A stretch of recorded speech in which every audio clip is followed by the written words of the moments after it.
Our protagonist is known as the worthless loser son of his family, with a reputation nearly as bad as Lloyd Frontera. So when he punches his sword instructor, the instructor immediately retaliates, striking back and sending him flying for such blatant disrespect. No one is surprised by this outcome. However, what they don't know is that this was actually a task given to him by the system. Because he completed the task, the Ragnar family's bloodline talent, which he previously did not possess, was finally activated. We shift perspective to the Ragnar family. They are the Grand Duke family that protects both the Empire and the continent from the northernmost region. The reason the Ragnars are labeled the strongest and called the Great Northern Wall is because, for generations, it has been said that they are direct descendants of dragons. Basically, the blood of dragons flows in their veins. Those with this bloodline are called Ragnar and display overwhelming talent in both magic and swordsmanship. However, this does not apply to our protagonist, Theo Ragnar. Although he possesses Ragnar blood, he lacks talent despite working extremely hard. He is even betrayed by his very own instructor, Rendone, who mocks him by calling him the shame of the Ragnar lineage. When Theo Ragnar demands the reason for this betrayal from his master, he loses an arm. Rendone simply shakes his head in disappointment, wondering why Theo is throwing tantrums. He reveals that everything happening is because of Theo. Furthermore, because of him, his own mother has died. In a family where strength is valued above all else, Theo is considered trash and weak, which is why all of this is happening. Filled with hatred, our protagonist charges at Rendone with his sword. In the end, Theo is killed. In his final moments, he realizes everything happened because of him. The moment he closes his eyes, the system activates, noting that he has died. It reveals that his trait has been activated and he has regressed. Now the story returns to the present. After successfully completing the mission, Theo realizes that he has returned 10 years into the past and is now 17 years old. When the system pops up, confirming he has completed the task, it issues a prompt asking him to receive his reward. The moment he clicks yes, a white glow begins emitting from his chest. In his shock, the system explains that the Ragnar blood within him has awakened, and his stats are increasing at an astonishing rate. The scene transitions to the Rose Palace, a proud castle that stretches toward the sky. Inside, tea is served as a serious discussion begins about our protagonist. Theo's instructor, Rendone Harvey, sits with a stern expression. He states that he has never seen anyone who lacks talent as much as Theo. Regardless, he assures the woman in front of him that with his teaching, Theo should be strong enough to pass the upcoming blooming ceremony in 5 months. The person Rendone is speaking to is Theo's mother. Holding a sack of gold, she says she is counting on him. As she hands over the money, she asks him to pay more attention to Theo. Rendone promises to give it his all, while Theo's mother expresses confidence in her son. Later, as Rendone walks through a sunlit corridor, his inner thoughts reveal his true nature. He thinks Theo should be the one worrying, not him. He admits to himself that he hasn't really been teaching the boy properly, but quickly excuses it by blaming Theo's once-in-a-generation useless talent. Staring at the bag of gold, he mocks Theo's lineage in his mind, calling him a noble born with suspicious blood and the capabilities of a commoner. To him, Theo's weakness is actually convenient. Very convenient. A closer look at the gold reveals just how massive the reward is. Rendone then admits his real role. In order for the title of Swordmaster and become a direct disciple of the direct Ragnar line, he has been tasked with sabotaging Theo's growth and secretly gathering information about him. In return, he is promised a bright future. Suddenly, Rendone stops in the hallway after hearing something. But the moment he sees Theo, his expression twists in disgust. Theo ignores him and races down the hall like a man on a mission. He heads straight to his mother, who looks somewhat surprised to see him. She warmly praises his hard work and training, but is caught off guard by how tightly he clings to her. Looking down at him in surprise, she notices the deep emotion in his expression. Holding onto his mother, Theo silently confirms to himself he has truly returned. Unpleasant memories from his past life flash across his mind. It feels like only yesterday that he lost his mother. Seeing her confused expression, Theo thinks to himself that he needs to change the future. If what the system says is true, he can become strong, so strong that he won't fall behind in the contest for the throne. And he won't forget to take revenge on those who destroyed his home, starting with his sword instructor. A system notification appears, tasking Theo with training his body to its limit. So he begins a grueling training regimen. While sprinting at high speeds, He acknowledges his burning desire for immediate revenge against Rendone. But he prioritizes getting stronger, because his current body is too weak to accomplish anything. He reveals that in his previous life, he was a member of the information organization, Black Snow. He was assigned there because of his lack of talent. Now he utilizes his past knowledge of the blood sword method for explosive growth, along with various secret manuals whose true value will be revealed later. Above all, he revisits the extreme training he once abandoned due to his supposed lack of talent. As the sun rises over the arena, he pushes his body through every grueling step. The system registers his progress. The other trainees watch in surprise, wondering if he has always had this level of stamina. Meanwhile, Theo continues training, realizing that with every swing, he is surpassing the limits of his previous life. His progress reaches 65 out of 100. He becomes the first to arrive and the last to leave. Even the manager of the training ground, Evelyn Nerville, grows tired of watching him. She notes that he has been training seriously for several days now. She cannot understand why he is pushing himself so hard, especially since he supposedly has no talent. Still, Theo continues, reaching 97 out of 100. His mission is simple: train to his limit. Remembering the previous night, he recalls that even after taking a short break, the number dropped slightly. Because of this, he keeps pushing past his limits, telling himself he is almost there. He drives the progress bar to 99%, gritting his teeth. Watching this, Evelyn is shocked. Theo keeps running until the progress bar finally reaches 100%. He collapses before fully reading the notification and his reward. As usual, the system prompts him to receive it. With his last breath, Theo clicks yes before falling unconscious. Suddenly, a blue aura bursts from his body. Evelyn's face fills with shock and disbelief. The scene cuts to the following morning. Theo wonders where he is. Evelyn enters and informs him that he is in the break room. She adds that no matter how strong he thinks he is, there is a limit to what his body can handle. Theo is surprised to see her as she formally introduces herself. Thinking back to the previous day's incident, Theo recalls how she helped him. Handing him some water, Evelyn explains that according to Ragnar family rules, awakening one's powers before the ceremony is forbidden. Theo expresses shock at first before responding positively, but he asks why she is questioning him in the first place. She explains that before he lost consciousness, an aura appeared, similar to someone awakening their mana hole. Radiating killing intent, Evelyn demands an explanation.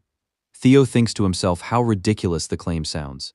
If he had truly opened his mana hole, he wouldn't have survived. However, what he actually obtained that night was a dragon heart, and as a bonus for completing the task quickly, he receives 10 years worth of mana, something he never had in his previous life. Faced with this result, Theo finds himself momentarily speechless. Theo explains what having a dragon heart means. He explains that mana can be stored within one's own heart, and storing mana in the heart is the most effective way of handling mana. However, humans are not dragons, they cannot possibly handle it. But since the Ragnars possess traits of dragons, it is possible. That is why Ragnar members would kill to obtain one. Yet now, the system has gifted him a dragon heart as a reward, without him facing the physical strain of acquiring it. Still, this places him in a difficult situation. Evelyn Nerville is a high-rank swordswoman who only retired after losing an arm.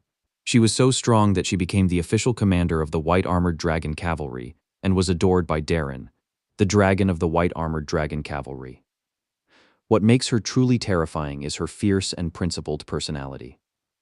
She does not bend regardless of status or strength, and she cannot tolerate weakness or cowardice. Because of her nature, she even turned down the position of direct master. What Theo is trying to say is that if she finds out he has awakened his mana, he will die immediately. However, having read the script, he knows exactly what to do. He demands to know whether Evelyn can handle the consequences of accusing a direct heir of the Ragnar family. She is slightly shaken. Our protagonist plans to use her own principles against her. Evelyn responds that she is aware of the rules.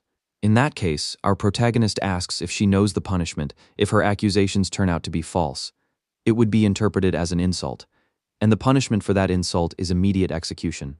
Hearing this, Theo gives her permission to check, while she, on the other hand, is shaken, wondering if our protagonist was always like this. Still, she decides to check because she detected a mana wave from him similar to the one that awakened the previous day. However, she finds not a single trace of mana. This leads her to panic and confusion. Seeing this, Theo asks in a dark tone if she is done. Realizing her mistake, she immediately kneels and requests immediate punishment. Meanwhile, our protagonist grins with satisfaction. He explains that with a dragon heart, one can adjust one's own mana at will. In other words, he can freely conceal his mana. In addition, the possibility of acquiring a dragon heart is something only possible in the distant future, meaning there is no way she would suspect he already has one.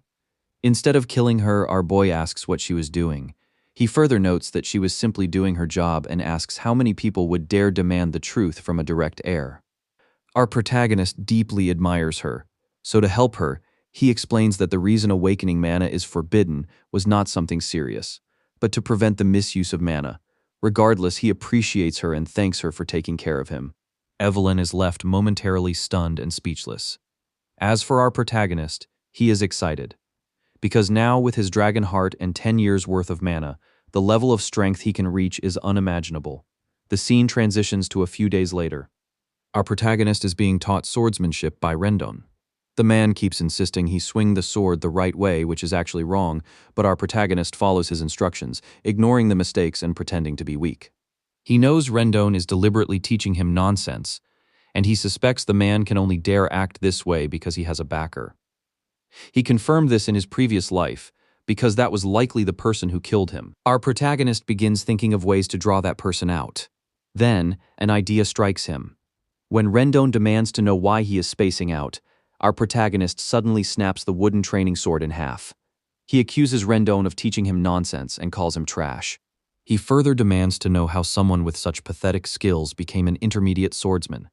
In his mind, he knows Rendone's job is to pretend to be a good instructor while keeping an eye on him. So when Rendone angrily demands to know what he is saying, Theo walks up to him and calls him trash directly to his face. When Rendone snaps, Theo thinks to himself once he disrupts Rendone's mission, Rendone will have no choice but to contact his backer. Before we find out what happens, the scene shifts to the Camellia Palace. Someone bursts into the room, calling out to Axion. He reports excitedly that our protagonist is going to have a duel with his master, claiming he might even become a half-god. Axion does not react at first. Seeing this, the man continues speaking, but he is suddenly greeted by Axion's wine glass smashing directly into his forehead. The man is knocked out cold and collapses to the ground. Meanwhile, Axion's face twists with anger. Clearly, he does not want to hear any news about our protagonist. By the way, he is known as the Northern Fourth Rank, the Dark Tiger. Meanwhile, the man beside him is the Northern Fourth Rank, the Silver Lion, Wellington Narcio. A figure suddenly appears, scolding Action.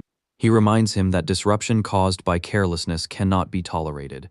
The narrative introduces him as Ed Troivan, the Nine Dragon, also known as the Dragon of the Skies. Perhaps this is someone we will learn more about in the future. Wellington immediately lowers his head. Meanwhile, Action addresses Ed Troivan as uncle, saying logic cannot be applied to someone like our protagonist, who is considered trash. In response, Ed Troivan reminds him that in life, nothing is ever certain, especially within the Ragnar household.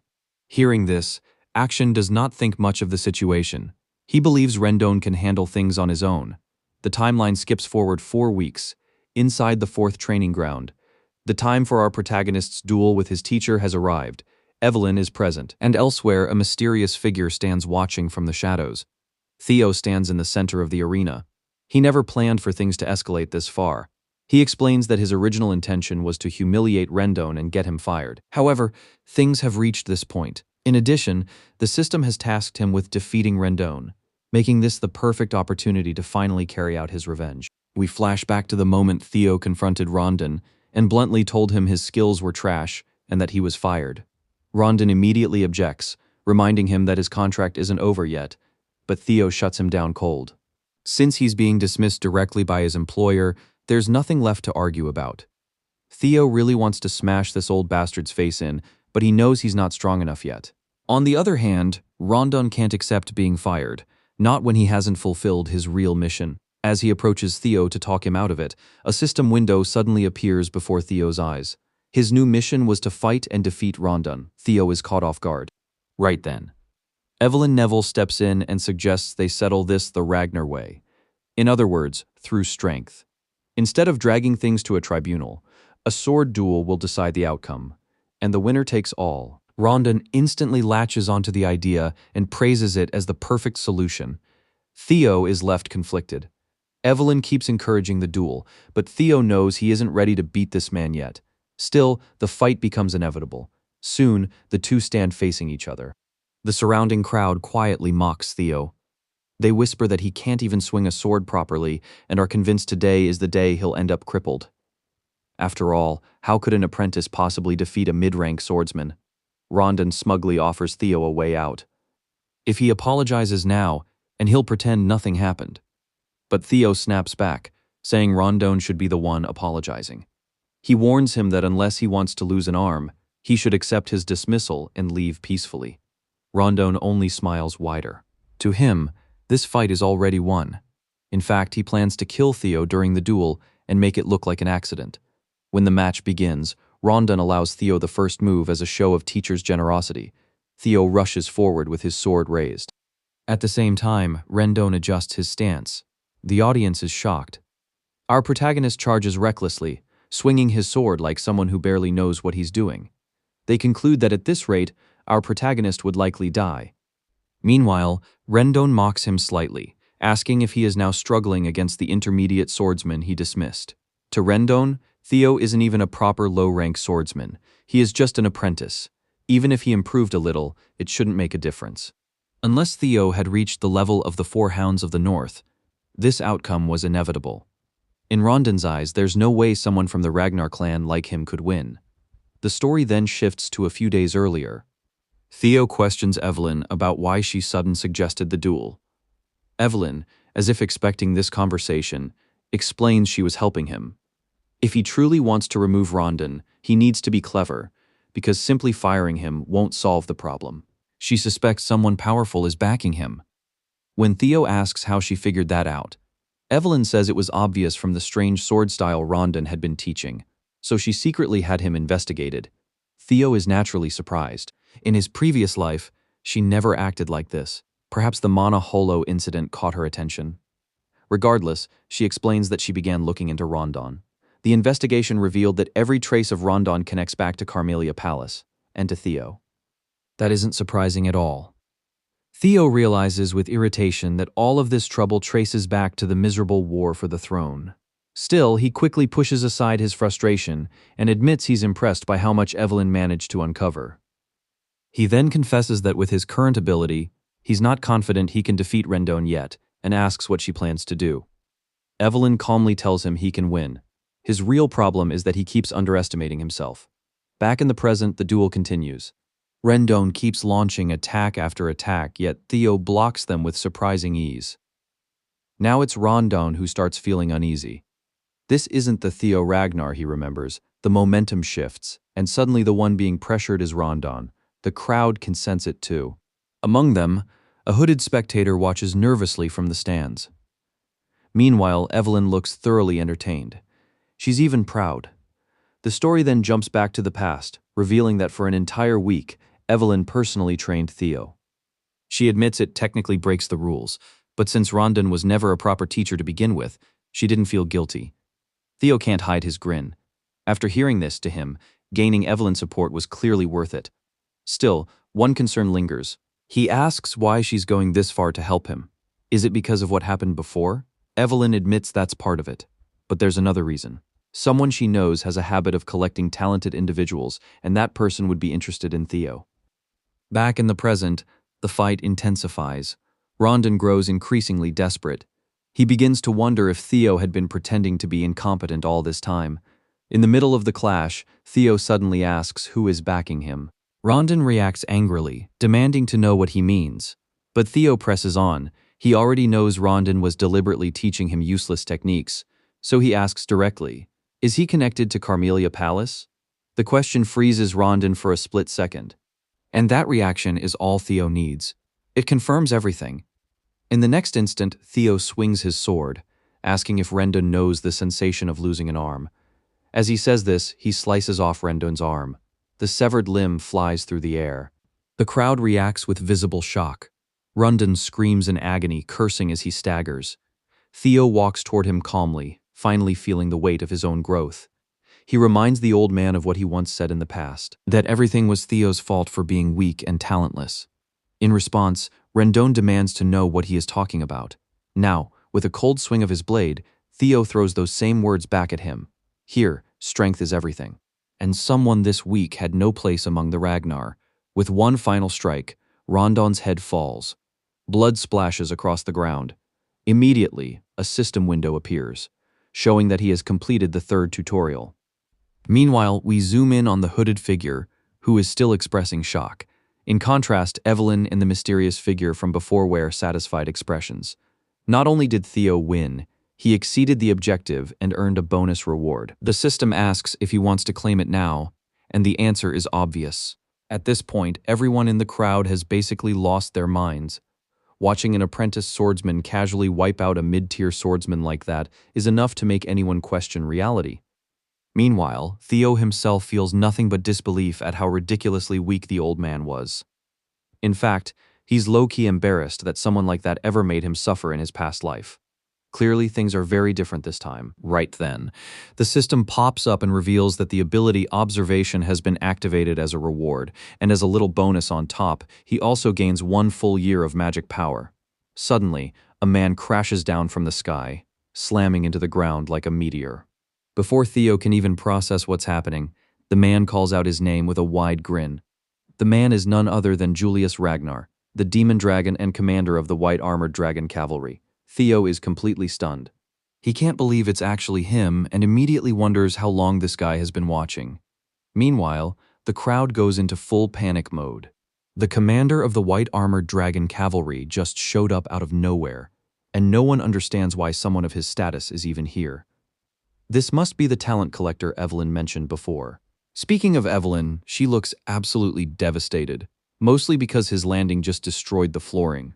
On the other hand, Julius looks like an absolute monster. His terrifying presence makes Theo sweat as he struggles to figure out what to do next. But Julius simply bursts into laughter, flashing a broad grin that makes him look like a friendlier version of Brutus from Popeye. He gives Theo a series of gentle pats, though let's be honest, there's nothing gentle about them. Still laughing, he admits he's impressed by Theo's talent. He mentions that killing his own teacher was a bit disrespectful, but also adds that Rendone deserved it. Then, without hesitation, Julius invites Theo to join the white-armored dragon cavalry. Evelyn had already expected this. The rest of the crowd? Completely speechless. They can't wrap their heads around the fact that the infamous Julius Ragnar is scouting an apprentice who hasn't even completed his awakening ceremony. Wellington appears again and quietly asks someone nearby if they've ever heard of an apprentice swordsman being recruited before awakening. The answer is obvious. No, it's never happened in the history of their world. Hearing this, he falls into contemplation. With a closed mana hole, it's impossible to properly judge someone's true potential. No matter how good his swordsmanship is, his magical power could still fall short. So even someone like Julius shouldn't be able to see his true value, unless he actually can. Without hesitation, Theo declines the offer. Flatly. No doubt. No pause. Julius looks like he just bit into something sour. Wellington wears the same expression, and Evelyn accidentally drops her cancer stick. The crowd is once again left stunned, unable to believe he just rejected such a prestigious invitation. Silence fills the hall. By the end of the day, the entire clan is buzzing with the news. The so-called useless young master defeated his teacher and then turned down recruitment from the demon dragon himself. Some see it as humility, others see it as arrogance. The scene shifts to Carmelia Palace, where Amila Ragnar looks visibly irritated by how everything has spiraled out of control following Rondone's death. Her brother, Sky Dragon Ed Trovin, tries to calm her, reminding her that Rendone was assigned only because of his lack of ability. Emile brushes it off. His death isn't the problem. The real issue is that the demon dragon personally approached Theo. And worse, rumors are spreading that Evelyn arranged it. That means they can no longer interfere by assigning Theo a new master. If Theo begins to rise, their chances of gaining control over the Rose Palace will shrink dramatically. Just then, Action casually enters and questions why they're so concerned. He's confident the clan head won't pay attention to this matter and insists their plan can continue. Amiel reminds him that the safest path to controlling the Rose Palace is for Theo to remain powerless. Axion acknowledges this but remains unconcerned. In his mind, Theo hasn't truly changed. After all, how much could someone like him improve? He believes both Evelyn and the demon dragon simply enjoy supporting underdogs, so there's no need to overreact. But Ed Trovan isn't convinced, and he warns Axion not to underestimate the situation. That's when Action casually pulls out a letter, a sly grin spreading across his face. Seeing how worried his mother and uncle are, he says he'll just play with Theo a little and gently remind him of his place. The scene then shifts to the training grounds. Evelyn praises Theo for his excellent practice session, clearly impressed by his steady improvement. Theo thanks her sincerely, admitting that learning under a proper master like her feels completely different. Evelyn then comments that it might have been better if he had accepted the offer to join the white-armored dragon cavalry. She's genuinely curious why he turned it down. Theo pauses to think. In truth, he would be lying if he said he didn't feel even a little regret. Joining the white-armored dragon cavalry had been his dream in his past life. It was the ultimate goal. But now? He smirks. Joining at this stage would only limit him. There's no reason to lock himself into one path so early. When he thinks about the privileges and authority he could obtain after the awakening ceremony, if he reaches the very top, even the white-armored dragon cavalry pales in comparison. So he simply smiles and says he doesn't want special treatment. He claims he still isn't ready, and that training for the awakening ceremony is enough for him right now. Evelyn warns him that the commander will probably be disappointed after being rejected so directly. At that moment, Theo activates his observation skill for the first time. He reads Evelyn's stats and confirms she is undoubtedly a high-ranking swordswoman. More importantly, he learns something unexpected. She admires his humility and character. Teaching him gives her a sense of energy and purpose she hasn't felt in years. And one more thing stands out. She misses the white-armored dragon cavalry. Theo is amazed at how useful the observation skill is. When he rereads that last detail about her missing the cavalry, he squints slightly, surprised by the revelation. Just then, a man enters the training grounds and introduces himself as Civile Dre. He states that he has come from the Southern Inspection Post and has something he wishes to discuss with Theo. Theo immediately finds the man intimidating. There's something about his expression that feels intense, and he has no idea what this discussion might entail. So he uses observation again. The result makes him sweat. Civil harbors a strong desire to spar with him. Theo feels immediate anxiety. Fighting someone with such a scary face doesn't sound appealing at all. Right on cue, the system notification appears, giving him his 4th tutorial quest. His main objective is to discard the title Imbecile of Ragnar. The progress is nearly 28% complete.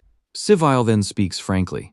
He declares that he wants to follow young Master Theo. He even admits, without hesitation, that he was once among those who ignored Theo. He genuinely believed the nickname Ragnar's Imbecile fit perfectly. Theo appreciates the honesty, but he can't help feeling slightly irritated. The guy is basically insulting him to his face without realizing it. However, Civil explains that everything changed when he saw Theo training every single morning, harder than anyone else. And then he witnessed the result of that effort in the duel against that fraud, Rendone Harvey. He vividly remembers seeing the instructor's head fly through the air. He was stunned by Theo's miraculous growth. And the moment the demon dragon personally invited Theo to the white-armored dragon cavalry was permanently etched into his memory. From that point onward, Theo became his idol. Civil confesses that he once considered giving up on himself after being labeled the idiot of the Southern Inspection Office. But seeing Theo fight changed his perspective. All he wants now is the chance to cross swords with the man he admires. His honesty is almost shocking. Normally, Theo would question someone's intentions, but observation shows nothing but sincerity. Sybil holds genuine respect for him. He truly just wants a spar. Everything points to him being real. Theo is pleasantly surprised. After defeating Rendone and attracting Lord Julius's attention, he expected insecure challengers to swarm him, desperate to test his strength. He never imagined there would be people who would admire him and willingly follow him. That means Ragnar's pride still flows in some veins. This might actually work in his favor. If he plans to become the head of the Ragnar clan one day, he will need capable and trustworthy subordinates. And this situation could also help him progress his final tutorial quest, shedding the humiliating title of Imbecile, a name he was never able to escape in his past life. But this time is different. With the system's support and new opportunities ahead of him, Theo is determined to completely discard that shameful label. He turns to Evelyn and asks for permission to spar. His master smiles and gladly agrees, encouraging him to show what he can do. Raising his blade in salute, Theo formally introduces himself. Theo Ragnar, apprentice swordsman of the Rose Palace, awaiting the awakening ceremony under the guidance of Master Evelyn Nereville. The one-armed swordmaster smiles in approval. Sybil awkwardly returns the salute, introducing himself as an apprentice swordsman from the Southern Inspection Post. He explains that he inherited the swordsmanship of the Corray clan and specializes in the quick sword. Then the spar begins. Sybil launches forward instantly, moving like a man possessed, as if he's trying to kill from the very first strike. Theo blocks the opening attack, their blades clashing with a burst of sparks. The so-called idiot of the Southern Inspection Post is undeniably fast. Speed is the one thing he takes absolute pride in. From just that first exchange, Sybil realizes that the young master's skill is the real deal. Meanwhile, Theo wonders why this guy was ever labeled an idiot in the first place. If he had faced someone like this in his past life, he would have struggled just to keep up. But that version of him is long gone. Theo counters. With a single strike, he sends Sybil flying like a rag doll, knocking the sword clean out of his hand. For the current Theo, this is child's play. Sybil nearly coughs up his insides from the force that slams into his solar plexus before crashing into the training stands. Thankfully, he isn't seriously injured. Struggling to stand, he praises Theo's mastery and quickly concedes defeat with gratitude. Theo remains graceful in victory, saluting him and acknowledging it as a good fight. As he holds his sword in salute, Theo catches his reflection in the shining blade. An idea hits him. What if he uses observation on himself? He activates it, and it works. He discovers several talents: observation, player, Ragnar, and more that are still locked. He's currently a level 1 swordsman with balanced stats, and an absurd 190 points in magic power. Now that he can see his stats, they'll be measured numerically moving forward. His abilities appear clearly listed, and based on the locked slots. Completing quests should unlock at least 4 more talents. Being able to check his own status anytime is a huge advantage. Theo assumes his unusually high magic power comes from the magic he carried over from his past life, along with the dragon heart beating in his chest. But one stat immediately ruins his mood. His luck is at -49. He wonders if he's cursed. Maybe all the misfortune in his past life was tied to this horrible stat. Either way, increasing his luck becomes a new priority. While he's busy analyzing himself, Theo doesn't notice the growing crowd of young swordsmen gathering around the arena. Forming a circle, they watch him closely after all. Even if Rendone was weak, he was still a mid-ranked swordsman. Now that Theo has beheaded him and earned recognition from a respected commander, reactions were inevitable. Under Ragnar's rule, where strength defines worth, people either envy power or admire it, and these ones, they clearly belong to the latter. Evelyn notices it immediately. Their eyes are filled with respect and approval. Each of them imagines standing where Sybil stood, wondering if they could even block Theo's sword. That thought only fuels their desire to spar with him. One of them is Laud Nallen. Theo scans the crowd and seems satisfied. He calls Ayad forward to spar. The young man, surprised but resolute, steps out and salutes. He introduces himself as the third son of Viscount Nalen, specializing in double ascension swordsmanship. Theo returns the salute and wishes him a good fight. No more words are needed. They clash. With every exchange, Theo's proficiency in basic swordsmanship rises. Iod isn't weak. He's fast and clever enough to sneak in a strike that appears nearly impossible to counter, but then Theo feels time slow. Adjusting his grip, he blocks at the perfect angle, sending Iod's blade flying from his hand. The precise defense increases Theo's mastery of changing heart swordsmanship. Iod is disarmed and defeated. He acknowledges the loss and offers his approval. To Theo's surprise, gaining Iod's approval increases his luck by 1 point. Our protagonist realizes luck is tied to reputation. If that's true, then he just found the solution to his terrible stat. He continues sparring. Bernat Romero is defeated. He gains luck +1. Eric Moran defeated after a decent struggle. Manfred Nonbert approval gained. Manuel Noir wiped out. Vero Perank lasts less than a minute. Daniel Remen added to the streak. Theo becomes completely immersed in battle, but eventually exhaustion sets in. Despite this, our protagonist felt he could keep going. When he checks his quest progress toward removing the imbecile title, only 1% improvement. Perhaps these people already respected him. Maybe he needs stronger opponents, or to prove himself to those who still doubt him. Either way, this isn't enough. As he calls for the next challenger, no one steps forward. Then suddenly, a man pushes through the crowd and calmly remarks that Theo looks exhausted. He insists he'll rest when the time comes, but for now, he can still fight. Since he boldly claims he's still in fighting shape, the armored man known as the Silver Lion, Remington Narcio, formally requests a sparring match. Theo, along with the gathered young swordsman, is completely caught off guard. After all, this isn't just anyone. Remington is one of the four hounds of the North. That elite group consists of Hulkus Lanka, Ray Ragnar, Remington Narcio, and Camellia Palace's very own Axion Ragnar. They are known as the four strongest figures of the Awakening Ceremony generation under the Ragnar clan.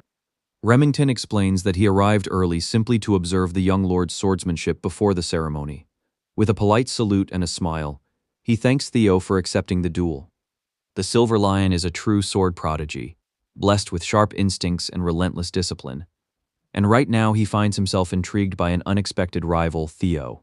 Theo returns the salute proudly, introducing himself as the 31st son of the great guardian of the North, Kyle Ragnar. He never imagined he would meet, let alone spar with the legendary sword genius Remington. In his past life, he deeply respected this man.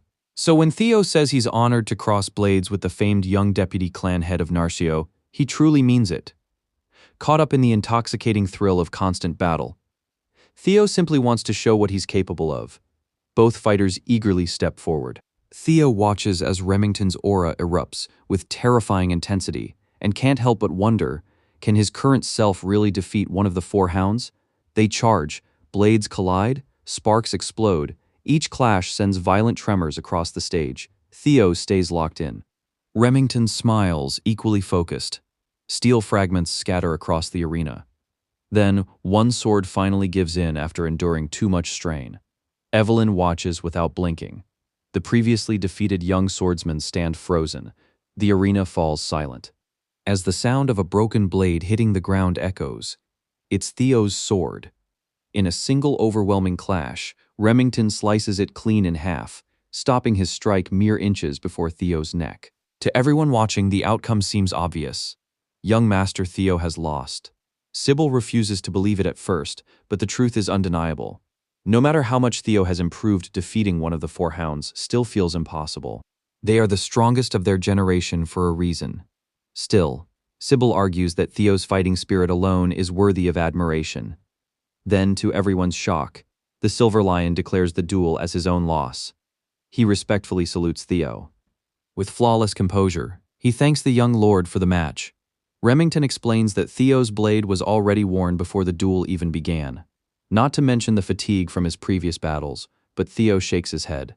On a real battlefield, no one would offer such mercy. The moment he lost his weapon, he had already accepted defeat.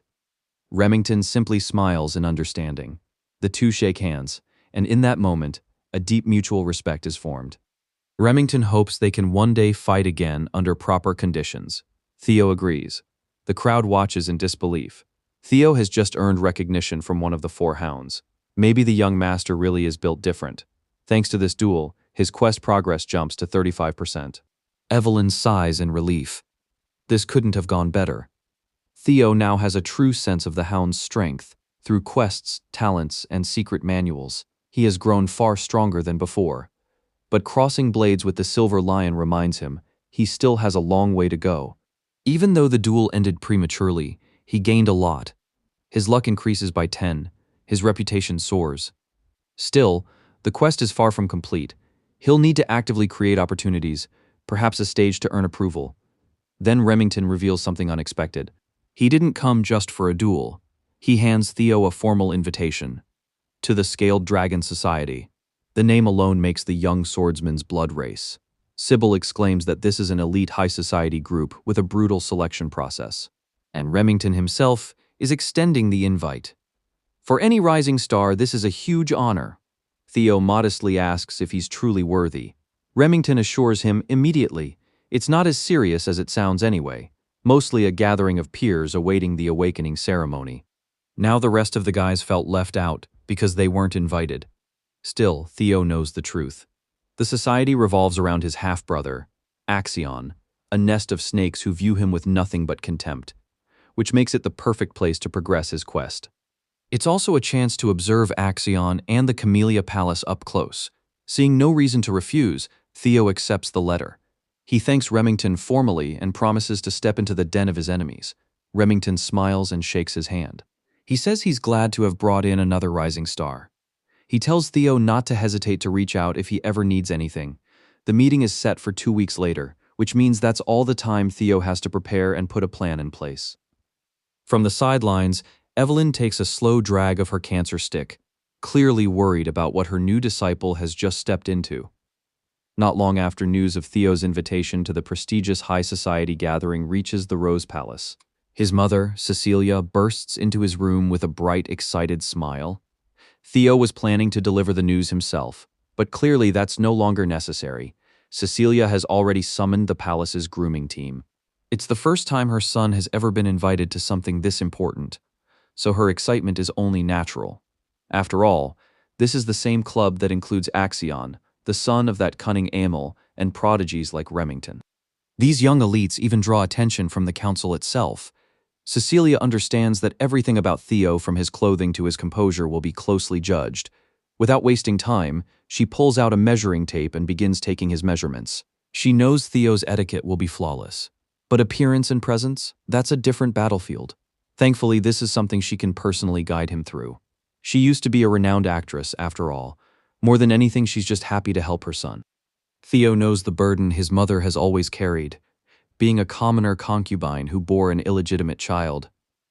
She blamed herself for the shameful label placed on him, even though it was never her fault. In the harsh Ragnar clan, where strength defines worth, he can only imagine how painful it must have been for her to raise such a weak child in his past life. Though she appears cheerful now, deep down, she's simply a mother worried about her son. She hugs him tightly and tells him she'll always believe in him, that he can achieve anything. Her warmth melts the coldness in Theo's heart. He hugs her back with love. This time he's determined to become strong enough so she'll never have to worry again. While Cecilia dreams about her son thriving in the scaled dragon society, Theo is thinking about crushing the entire snake pit. 2 weeks pass, the night of the banquet arrives. Remington personally comes to the Rose Palace in a luxurious carriage to escort Theo. The moment he sees him, he's stunned. Theo has abandoned his training attire and now looks like a true aristocrat, thanks to his mother and the palace staff. Instead of a warrior, he looks like nobility. Remington compliments his new look. Theo assumes it's a joke. But the White Lion is serious. He's genuinely impressed. Theo himself admits his body has changed dramatically. He's grown taller, his physique has sharpened, and all of this comes from just 2 weeks of intense training. During that time, Remington surprisingly trains with him every day. They've grown close. Theo has also gained a following, including Sybil and others. Meanwhile, Evelyn now finds herself forced to teach an entire group of Theo fanatics. Even though she only agreed to mentor him temporarily, it's been a lively 2 weeks. So lively that Theo is still exhausted from dealing with overly eager supporters. Tonight, he heads to his first formal banquet. Remington reassures him not to be nervous, but gives one warning. Axion can be very mischievous. In fact, it was Axion himself who requested Theo's invitation. The entire banquet was prepared with him in mind. This changes things. Not negatively, but for the better. Theo is already expecting insults from every direction. At the banquet hall, Axion Ragnar, the Dark Tiger, is already enjoying expensive drinks. He's eager to turn the so-called Ragnar imbecile into his next toy. The carriage arrives at a grand palace. Theo and Remington step out.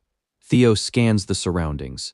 He's about to enter Camellia Palace, the very place that once orchestrated his downfall. In his past life, they destroyed him, his mother, and the entire Rose Palace. Remington interrupts his thoughts, inviting him inside. Remington also tells him that Axion is supposedly waiting at the entrance to greet them. It's obvious why he extended the invitation. Axion likely believes it's his responsibility to suppress Theo's sudden rise. But Theo didn't walk into this nest unprepared. He intends to show Axion exactly who he's dealing with. As they approach, Theo suddenly stops. A strange blue system light catches his eye from a higher floor. A quest is calling to him. Momentarily distracted, he fails to notice something descending toward him. Remington tries to intervene, but it explodes into white smoke before he can react. Panicked, Remington calls out to Theo. Thankfully, he's unharmed. It's just a sack of flour thrown from above. Remington fumes at the childish prank. Theo realizes that in his past life he wouldn't have dodged it, and his mother's carefully prepared outfit would have been ruined. He briefly suspects Remington's involvement, but the White Lion is clearly confused and angry. So this is their idea of a welcome. A voice cuts through the watching nobles, claiming it's merely a friendly greeting. Remington isn't amused. He angrily demands to know what is wrong with them. Axion finally appears, wearing a smug smile. He insists it was simply a playful welcome for his dear brother. Theo immediately activates his observation skill. Axion's talents include madness, psychopathy, and overwhelming swordsmanship potential. Practically brimming with anticipation, like a predator that had just discovered a new toy. Theo smiled and said, "Thanks." That single word was enough to confuse his psychopathic brother.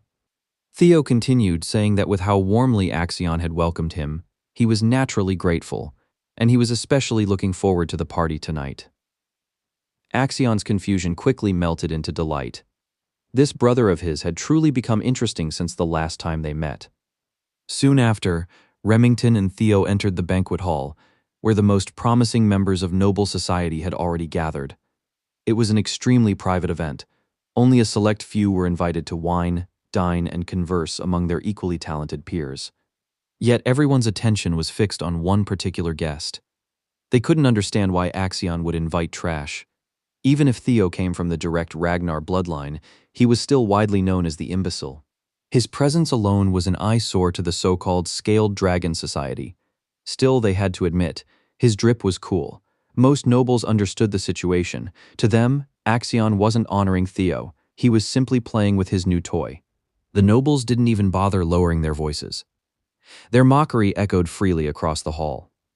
Remington, embarrassed by their behavior, quietly apologized to Theo, insisting gatherings like this weren't usually so disgraceful. But Theo didn't mind. In fact, he welcomed it. The more they insulted him now, the sweeter it would feel when he crushed them later. At that moment, he noticed something else. The faint glow of the blue quest light was nearby. It had to be important. But for now, he had no natural way of approaching it. Then the host himself descended the stairs. Axion approached them with a smile, asking if his dear brother was enjoying the party. Theo forced himself to calm down. Everything was proceeding exactly according to plan. He smiled and thanked Axion once more for the invitation. Axion sarcastically apologized for the earlier flower incident, casually admitting he might have gone a little overboard. In the next instant, he closed the distance between them, grabbing Theo's shoulders tightly, forcing him to accept the apology in front of everyone. Remington stepped forward, ready to intervene, but Theo stopped him. He calmly stated that Axion had nothing to apologize for. After all, as Axion himself said, it was merely a greeting between brothers. That answer left even the psycho speechless. Theo was simply too calm, too composed. Axion burst out laughing and patted Theo's back as if proud of him. He never expected the boy to have this much spine. Meanwhile, the nobles continued whispering among themselves. They mocked Theo openly, comparing his illegitimate lineage to Axion's noble Trovan blood. Yes, they were half-brothers, but in their eyes they existed on entirely different levels. The Trovan clan was the eastern powerhouse of swordsmanship. Theo's mother? Just some nobody who appeared out of nowhere. Theo smiled as he listened to every insult. Each word only fed the fire inside him. However, their attention soon shifted. They began questioning Remington's loyalty. Why was the proud White Lion so close to an imbecile? Some even insulted Remington directly, calling him the illegitimate son of the Narcio family. Remington's expression darkened instantly. He had been holding himself back since arriving, but now they had crossed a forbidden line. Hearing this, our protagonist understands that it is time to act. Just as Axion prepared to lead him upstairs, Theo stopped. Since he had just arrived, it was only proper that he greeted his new friends. Theo walked toward the banquet table where the snickering nobles gathered. All eyes locked onto him. The imbecile of Ragnar. Without a word, Theo picked up a bottle of wine. He approached the noble who had been insulting Remington and gestured to pour him a drink. Then bam! The bottle shattered across the noble's head without hesitation. The entire hall froze. Remington stood stunned. Even Axion's eyes widened in shock. The noble collapsed, clutching his head as blood soaked his blonde hair. The bastard dared to sit up, cursing Theo for humiliating him. But before he could finish, Theo's kick shattered his jaw. A sickening crack echoed across the banquet hall. Theo's eyes turned cold and unhinged. His plan had finally begun. He calmly states that he was merely offering a greeting only to receive such a rude response. Fear spread through the crowd.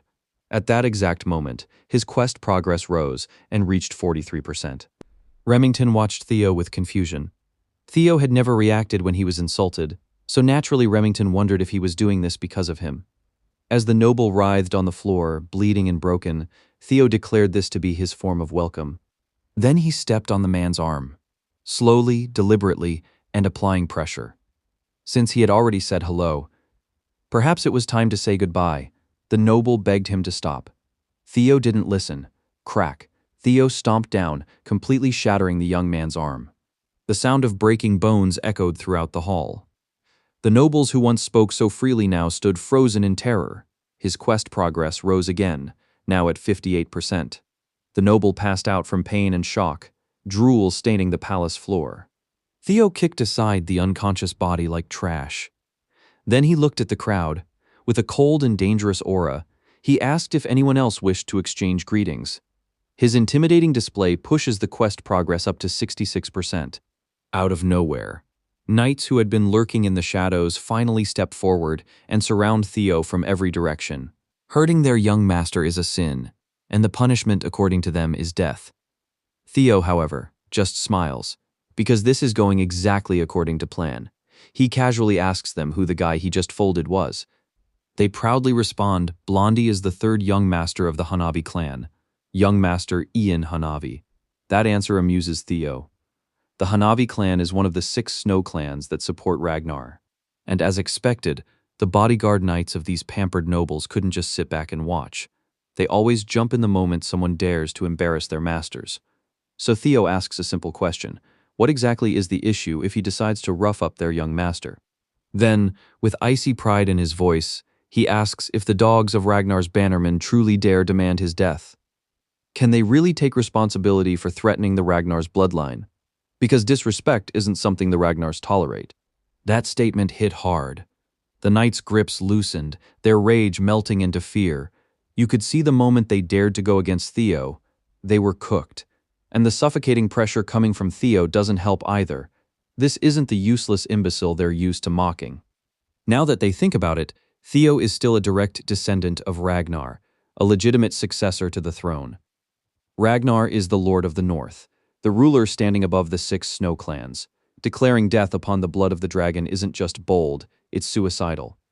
That's the kind of mistake that could justify wiping out an entire snow clan. Sure, Theo hasn't enjoyed that protection in a long time. People naturally forgot. But that privilege never truly disappeared. The knights realized they had made a massive mistake and were planning to apologize. But it was already too late. Theo has already given a silent kill order to something lurking nearby. A flash of steel blinds the room. In the next instant, 4 heads are flying simultaneously. Blood splashes across the palace floor. Theo stands calmly in the middle of it all, like the eye of a storm as his enemy's blood paints the ground. The one who carried out the execution lands gracefully on the carpet. It's Evelyn. Now, with nobles staring at the aftermath in horror, the mood shifts instantly. This isn't a joke anymore. Theo's quest to shed the imbecile of Ragnar title reaches 70%. Axion can only watch as his own banquet turns into Theo's stage. Evelyn looks at her disciple and asks when he noticed she was following him. Honestly, it was obvious. He doesn't know why she trailed him all the way to Camellia Palace, but thanks to her presence, he can flip this entire situation without worry. The stunned crowd waits for his next move. Meanwhile, the night before the banquet, Commander Julius had secretly visited Evelyn. His reason? To complain. She stopped taking in disciples, yet suddenly she's training one kid every single day. At this point, Evelyn is used to Julius barging into her quarters uninvited and helping himself to her expensive wine. Tonight, though, he's curious. What did she see in Theo? Knowing she can't stop him from draining her wine anyway, Evelyn answers honestly. Theo is beyond expectations. His mindset toward growth, his drive to sharpen himself, puts him among the best students she has ever taught. And yes, that includes Axion. She doesn't sugarcoat it. Theo's potential surpasses even young Master Axion. Julius trusts her judgment. After all, she has two eyes. He only has one. Still, people don't just change overnight. So his theory? Theo must have been hiding his strength all this time. Evelyn found it strange, though not entirely impossible. What puzzled her was why he had decided to show off his strength only recently. From Evelyn's perspective, rushing growth usually leads to collapse. But Theo is different. He trains like someone being chased, like fear is pushing him forward. That's why she worries about him attending the Dragon Society gathering. After finishing the wine, Julius admits something and suggests following our protagonist. After all, Axion is dangerous, and something will happen at the banquet. As a Ragnar himself, he knows how things work when ambitious wolf cubs gather. They start establishing dominance. And no, he wasn't implying this just to Axion. So he urged Evelyn to follow Theo, just in case. He even laid out a uniform, hoping she might convince Theo to join his unit. It turns out he wants both of them back in the white-armored dragon cavalry. He refuses to let Evelyn fade away just because she can't ride a dragon anymore. She still has an important role to play. Moreover, she was the one who introduced him to the white-armored dragon cavalry. After emptying her bottle, Julius leaves. She loses wine, but perhaps regains purpose. Back in the present at Camellia Palace, Evelyn connects the dots. Theo definitely noticed her tailing him. And more importantly, he orchestrated this entire situation on purpose. Maybe joining the Scaled Dragon Society was part of his plan from the very beginning. In hindsight, Evelyn's worries were unnecessary. She couldn't help but wonder when exactly Theo noticed her presence while she was secretly following him to the palace. As it turns out, Theo sensed his master trailing him the moment he stepped into the carriage. Thanks to his dragon heart, he can release a subtle perception of energy around him, basically a built-in sixth sense. But what truly matters now is that the stage for his revenge has finally been set. Theo turns to Evelyn and calmly points out that most of the nobles in the banquet hall openly disrespected a successor candidate of the Ragnar clan. Then he asks the real question: what is the punishment for such a crime? The guilty nobles nearly faint on the spot because they know the answer. Evelyn, being a strict follower of the rules, states that according to clan law, immediate execution is fully justified. Theo smiles after hearing this. Playing the role of the merciful noble, he says the offenders are merely children who haven't even undergone their awakening ceremony yet. So instead of death, he'll settle for taking one arm from each of them as forgiveness. Evelyn immediately gets to work. She becomes a walking slicing machine, targeting the panicking nobles of the Scaled Dragon Society. The Byron clan's second son tries to dodge. His right arm still gets cleanly severed. The first son of the Red and White Mercenary Corps screams as blood gushes from his stump. The fourth daughter of the series' Merchant Guild loses her delicate arm. The Clark clan's third son attempts to flee, but outrunning Evelyn? Impossible. When the Howard clan's first daughter joins the one-armed club, Theo's quest progress jumps to 79%. One miserable noble crawls toward Axion, begging for help. Axion simply repeats Theo's earlier words: "This is just greeting, he cannot interfere." A flash of steel later, another arm hits the floor, blood splashing dangerously close to his clothes. As the Perennic family's first son writhes in agony, Axion locks eyes with Evelyn, his former teacher. She calmly nods back and even salutes him with her blade. Axion scans the blood-soaked hall and realizes something chilling. Evelyn only targeted those who openly insulted the Ragnar bloodline. Theo designed this perfectly. Even as a fellow successor, Axion has no authority to stop it. In just a few minutes, Evelyn severs the right arms of 14 nobles under Theo's command. Sure, priests can reattach their limbs, but their future as swordsmen? That's a different story. Everything unfolds exactly as Theo planned. Axion is less concerned about the massacre and more curious about how Theo managed to win over both Remington and Evelyn. Theo Ragnar, once the Rose Palace's resident idiot, has evolved into something terrifying. And Axion, he's thrilled. He wants to crush this new version of his brother with his own hands. With his objective complete, Theo calls Evelyn and Remington and prepares to leave. The remaining nobles watch him in pure fear as he walks out. The brothers exchange silent stares, no words needed. But just before departing, Theo grabs Axion's arm, gripping tightly enough to wrinkle his suit. After a brief moment, he lets go waves and casually says he had a wonderful time at the bloody banquet. Now that's how you farm aura while making a statement. Just like that. The final tutorial quest, escaping the title of Ragnar Imbecile, is complete. Axion is furious but holds himself back. Acting now would be foolish. Instead he storms out, screaming Theo's name in rage. With the tutorial finished, no one dares call Theo an imbecile anymore. But the real revenge? That's only just beginning. As a reward for completely reshaping his public image, Theo receives an experience elixir, a tonic that instantly grants 5 levels to anyone below level 30. News of the banquet bloodbath spreads quickly across the palaces. Axion's prestigious scaled dragon society was torn apart, both figuratively and literally. Meanwhile, Theo celebrates his brutal high society debut at a pub with his followers. Even Evelyn drops by for drinks. Meanwhile, our boy is casually planning his next move in his head. Elsewhere at the Camellia Palace, Amil Ragnar expresses her frustration on her son. Not only did they hand Theo justification for his actions, he mutilated everyone right in front of Axion. Axion confirms it, her frustration grows. They had warned him not to underestimate Theo. Instead of pressuring him into submission, they practically handed him full authority to go wild. She adds that once Theo gains recognition, conquering the Rose Palace will become harder. Axion disagrees, insisting she shouldn't worry, but she cuts him off. She orders him to reflect on his mistakes, pointing out how close he came to ruining their grand plan. Silenced, Axion leaves, and his mom can only wonder just who did her son inherit that obnoxious nature from. Ed Trovan casually remarks that Axion takes after her younger self. She isn't in the mood for jokes. Reading the room, Ed apologizes and assures her that the situation may not be as disastrous as it seems. He explains that the Rose Palace is technically part of the clan head's harem, which makes it extremely difficult to seize ownership. Even though the clan head hasn't shown much interest in it lately, mainly because it's where riffraffs reside, it still holds his backing. For this reason, all they needed was justification. Ed explains further. Theo has just caused chaos on a massive scale at the Scaled Dragon Society gathering, and as a result, he's slowly becoming the face of the Rose Palace. Now, using this incident as legal grounds, they can suppress him through official procedures. Amal is left speechless. She realizes the reason she feared Theo growing stronger wasn't just about raw power. It was about influence. If the clan head began paying more attention to the Rose Palace because of Theo, his authority would only expand. But now, they can use Theo's rise against him.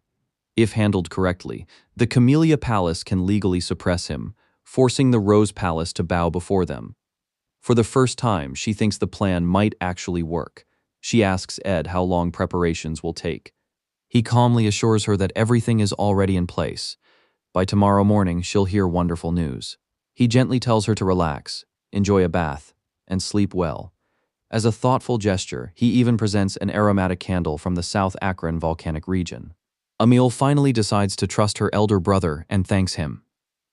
Meanwhile, at a tavern, Remington is still in shock. He blurts out that he never realized Theo cared so much about him. Theo is confused and finds it hilarious that Remington is acting drunk despite only drinking orange juice.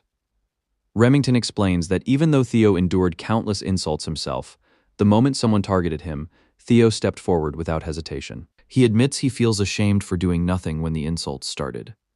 Looking at Theo now, Remington realizes something. This is someone who was mocked his entire life as talentless and useless. Yet he never gave up. Even when facing enemies, he stood no chance against the Camellia Palace. Theo still fought with unshakable resolve.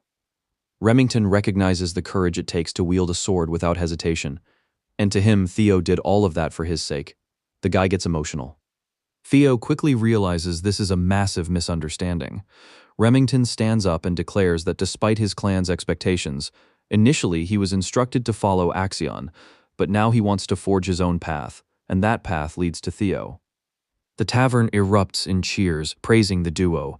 Theo tries to clarify things, but Evelyn telepathically tells him to let it be. It's not a bad misunderstanding. In fact, everyone here seems ready to stand with him. Theo smiles, but deep down, he knows the truth. He isn't special. Everything he has comes from the status window. As he reviews his stats, he recalls how he once thought it was just a manifestation of his regrets. But now it's far too detailed to be something so simple. He feels a faint sense of déjà vu, yet brushes it off since it's helping him grow stronger. After the Scaled Dragon Society incident, he notices his level has increased. Every level up grants stat points, meaning he can shape his growth however he wants. And for someone with this much potential, the future looks terrifying. Evelyn notices the dangerous smile forming on his face and grows concerned. Theo decides it's time to prepare for the inevitable counterattack from the Camellia Palace. He turns to Remington, whom he now addresses as Remy, and asks if he could do something for him. Remy readily agrees, even looking surprised when Theo calls him by a friendly nickname. In response, our protagonist produces a paper. Handing it to Remy, he explains that the war for succession between him and Axion is about to begin. He'll need support when that time comes. Remy falls silent. In Theo's past life, Remington became the clan head of Narcio, building a force powerful enough to rival the Ragnars. Realizing how valuable this alliance is, Theo seizes the moment. Remington accepts the task without hesitation, pledging his full loyalty. Adding that he will do anything to support him, Theo hears this and expresses his thanks. Suddenly, the tavern doors burst open. Knights storm inside, shouting Theo's name. They announce that under the sword of law, Theo is under arrest for assault, threats, and intimidation. Evelyn immediately calls nonsense, but Theo calmly steps forward and examines the arrest warrant. It's legitimate. The ink isn't even dry. Proof his enemies moved fast. He chooses not to resist. They quickly place him in handcuffs. As he's led away, he smiles at his companions, trusting them to act in his absence. Remington and Evelyn are left stunned. Remy turns his attention to the paper Theo gave him. Elsewhere, news of Theo's arrest reaches the Rose Palace. His mother, Cecilia, collapses to her knees in shock upon hearing that her son is being taken before the tribunal. Cecilia's servant rushes to her side in concern, but she assures him she's fine and immediately asks why her son was taken away. He explains that it's because of the Scaled Dragon Society incident. Theo is being accused of inciting rebellion. She's shocked, asking if this means he will be pulling on trial. The servant believes it's inevitable. After all, Theo didn't just cause trouble, he completely dismantled the Scaled Dragon Society. Cecilia never imagined that an invitation would spiral into something this disastrous. Still, she believes in her son. No matter what happens, he'll pull through, because that's the kind of child he is. She quietly prays for his safe return. Meanwhile, inside the carriage transporting Theo to the tribunal, he realizes it's been a long time since he last saw this place. Considering he obliterated the Scaled Dragon Society, he knows a light punishment is off the table. As a Ragnar successor, this won't just be about discipline, they'll question his very qualifications. The knights order him out. As he walks forward, he understands his enemies are aiming to crush him completely, but he smiles. Everything is unfolding exactly as planned. After being announced and granted entry, Theo steps inside and finds himself standing before some of the most powerful figures in the clan. Even he feels a hint of tension. Among them are Julius Ragnar, the demon dragon captain of the White Armored Dragon Cavalry; Ed Truven, the Sky Dragon and one of the 9 dragons; Osa Ragnar, the Sword Dragon of the Plum Blossom Palace; and finally, Wolfgang Ragnar, the Elder Dragon and head counselor in his past life. This gathering alone would have crushed him mentally. Wolfgang's gaze meets his cold and judgmental. Theo knows this man values bloodline purity above all else. To someone like him, a half-blooded illegitimate child is nothing short of disgraceful. Wolfgang doesn't even try to hide his disdain. He asks Theo if he understands why he's been summoned. Then he lists the consequences of Theo's actions. The Byron clan, the Ceres Merchant Guild, the Red and White Mercenary Corps, and even the Hanavi clan are cutting ties with the main family because of his recklessness. Calling him a bastard, Wolfgang demands to know if he can bear responsibility for dragging Ragnar's honor through the mud. Theo calmly agrees.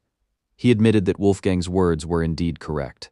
In addition, he pointed out his own carelessness in handling the situation.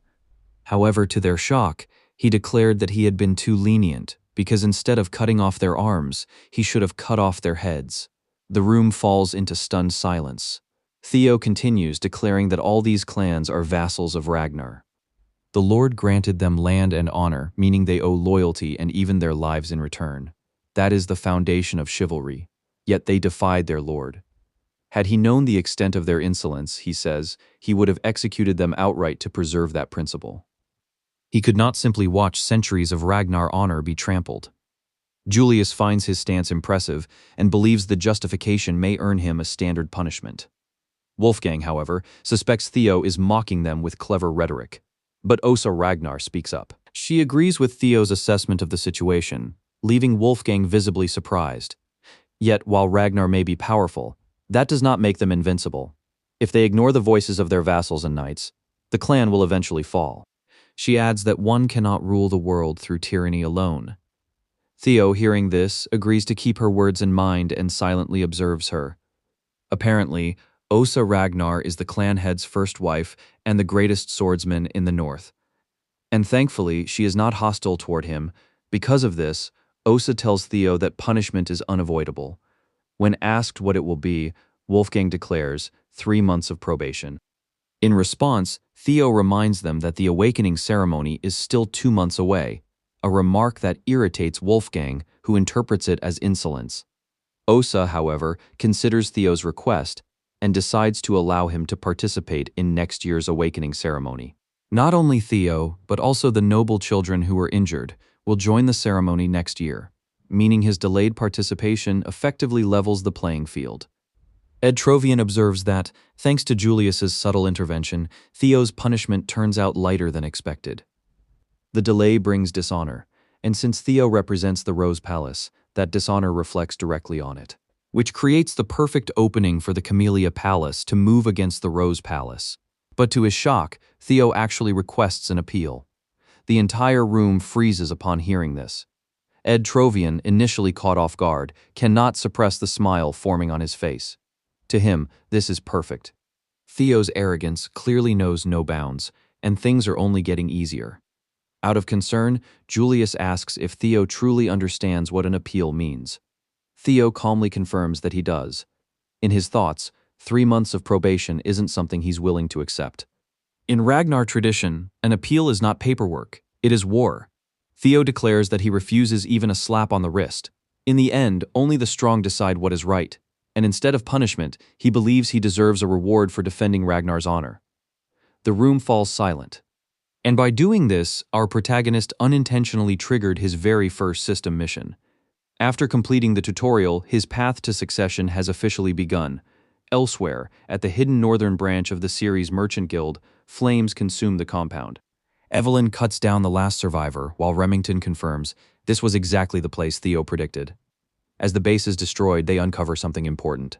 Back at the tribunal, Ed Trovian is practically glowing with satisfaction. In his mind, the Camellia Palace's path to victory is already secured. But he couldn't be more wrong.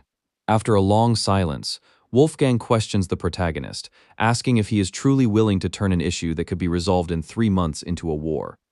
He presses further, demanding whether Theo really believes he can withstand the combined might of 15 clans. Theo responds calmly, saying that if that is all it takes, he will face them himself. However, he adds that in situations where the difference in power is overwhelming and undeniable, proxy battles are permitted. For context, an appeal naturally escalates into war, but going against 15 clans directly is impossible. That is why Theo proposes a proxy battle where each clan sends a representative and victory is decided through one-on-one sword duels.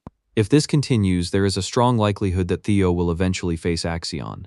Julius, aware of Axion's strength, believes Theo would inevitably lose in such a duel. This leaves Julius troubled. He wonders why Theo would make such a suggestion. Perhaps Theo intends to choose his own representative. If that is the case, Julius fears he will be deeply disappointed. Theo requests that the proxy battle be held in 1 week, as the rules dictate. Ed Trovian believes he has already seen through the plan. Theo must be hoping someone powerful will step in. But Ed has no intention of allowing that. He prepares to name Axion as their representative, thinking it will be a guaranteed victory. Then suddenly, a voice interrupts them, asking, "Since when did our protagonist grow balls of steel?" Someone enters the chamber, praising Theo's clever maneuvering and remarking on how much he has changed. The whole room falls silent. The man who just entered is Kyle Ragnar, the clan head and Theo's biological father. His voice cuts through the stillness as he remarks that it has been a long time since he last saw Theo. Right now, his father's arrival changes everything. Kyle tells him to stand. He has heard about the situation and understands that Theo intends to resolve it through a proxy battle. Theo confirms, revealing this will not be easy for Theo.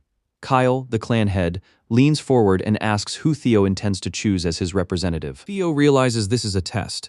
He answers honestly. There is no one who can stand in his place. He will represent himself. Kyle bluntly states that he will lose. Theo replies that such a conclusion shouldn't be made before the fight even begins. He refuses to bow to anyone. Hearing this, Kyle is deeply impressed before bursting into laughter. He turns to the tribunal, praising Theo's spirit, declaring that refusal to submit is the very essence of Ragnar. Theo smiles. Everything is proceeding exactly as planned. Because the proxy battle was never meant to happen. It was simply a bait.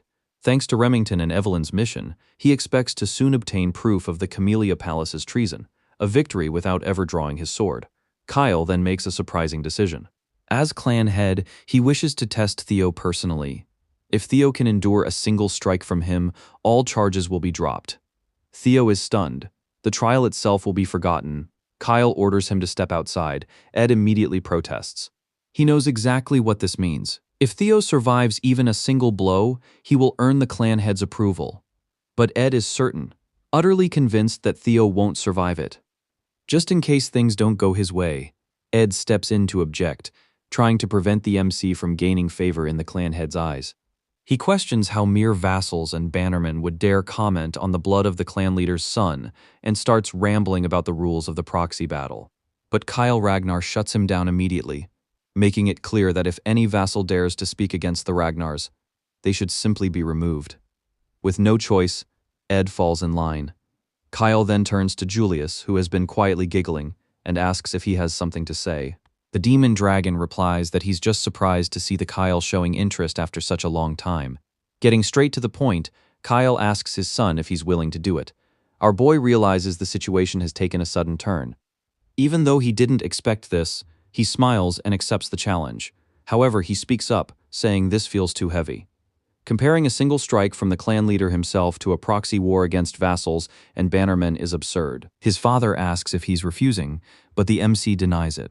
Instead, he says that since the trial has become stricter, he simply wants a fair exchange, and with a cheeky grin, demands better compensation.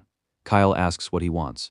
The MC turns toward Ed and boldly says he wants something on the level of Camellia Palace. Ed is left speechless. Wolfgang calls the proposal pure madness. In his eyes, deals like this should only exist between equals, and he assumes the protagonist's arrogance will lead to failure. But to everyone's surprise, the clan leader agrees. Kyle believes that if his son wants to become his successor, he must at least possess this level of courage and boldness. When asked if Ed Trovian objects, the Sky Dragon says everything belongs to Lord Kyle anyway, so he has no right to interfere. Satisfied, the clan leader orders a stage to be prepared immediately. He wants to test his son himself. Theo hesitates slightly as he steps forward to face Kyle Ragnar, while the other vassals watch from the sidelines. Meanwhile, Ed burns with frustration, as the trap he set has turned into an opportunity for Theo. Still, he reassures himself, even if Theo has grown stronger, surviving a single strike from the clan leader is something even high-ranking swordsmen struggle to do. In his mind, Theo is as good as dead. But our boy sees through his intentions and remains confident, thanks to the tutorial reward he received. Kyle notices something has changed about his son and wonders if he secretly consumed an elixir. Still, he decides it doesn't matter how Theo became strong. Theo realizes his father has already seen through him, something even the 9 dragons failed to do. Kyle asks if he's ready. Theo nods. Normally, Kyle would use his greatsword, but since Theo hasn't even learned how to use mana yet, he chooses to go easy and picks up a rusty steel sword instead. The fight begins. An overwhelming aura spreads across the stage as Kyle steps forward, his sheer fighting spirit enough to suffocate the air. Theo feels the crushing pressure but remains standing, earning his father's praise. Thanks to the experience elixir he gained from clearing the tutorial, Theo's strength has nearly tripled.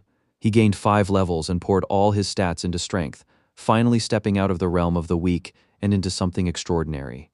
He believes he can survive at least one strike. Kyle attacks. Everyone holds their breath as Ed is convinced this will be Theo's end. Focusing everything on defense, Theo manages to track the incoming attack. A massive red beam of power slams into the ground, obliterating the stage. When the dust clears, Kyle smiles. Theo is still standing. Shock spreads across the crowd. Through sheer will and determination, Theo proves himself by surviving the strike. The trial ends, and the system confirms that the sudden quest, surviving a single strike from Kyle Ragnar, has been successfully completed. As a reward, Theo receives an inventory and a mysterious blue key. Later, he wakes up, confused about where he is. His mother, Cecilia, is overjoyed to see him conscious. She reveals he fainted while still standing and tearfully checks for injuries, ready to call a physician if needed. Theo assures her he's fine, though he doesn't recognize the place. Julius enters and explains that by the clan leader's order, the Lady of Camellia Palace, Axion, and the Director of Intelligence have all been evacuated.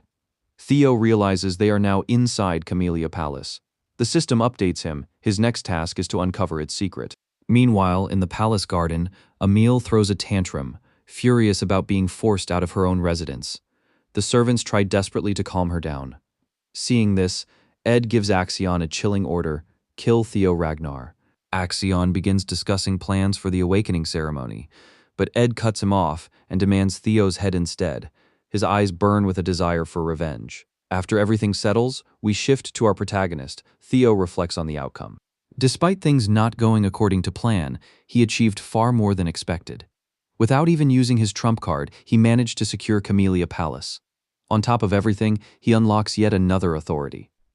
Using his inventory skill, he pulls out an item at will.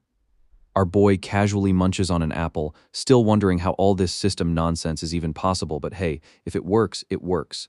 Then Theo takes out the blue key he recently obtained. He's convinced this thing isn't random loot. The moment he focuses on a nearby door, the keyhole suddenly lights up like it's been waiting for him. Without hesitation, he unlocks it.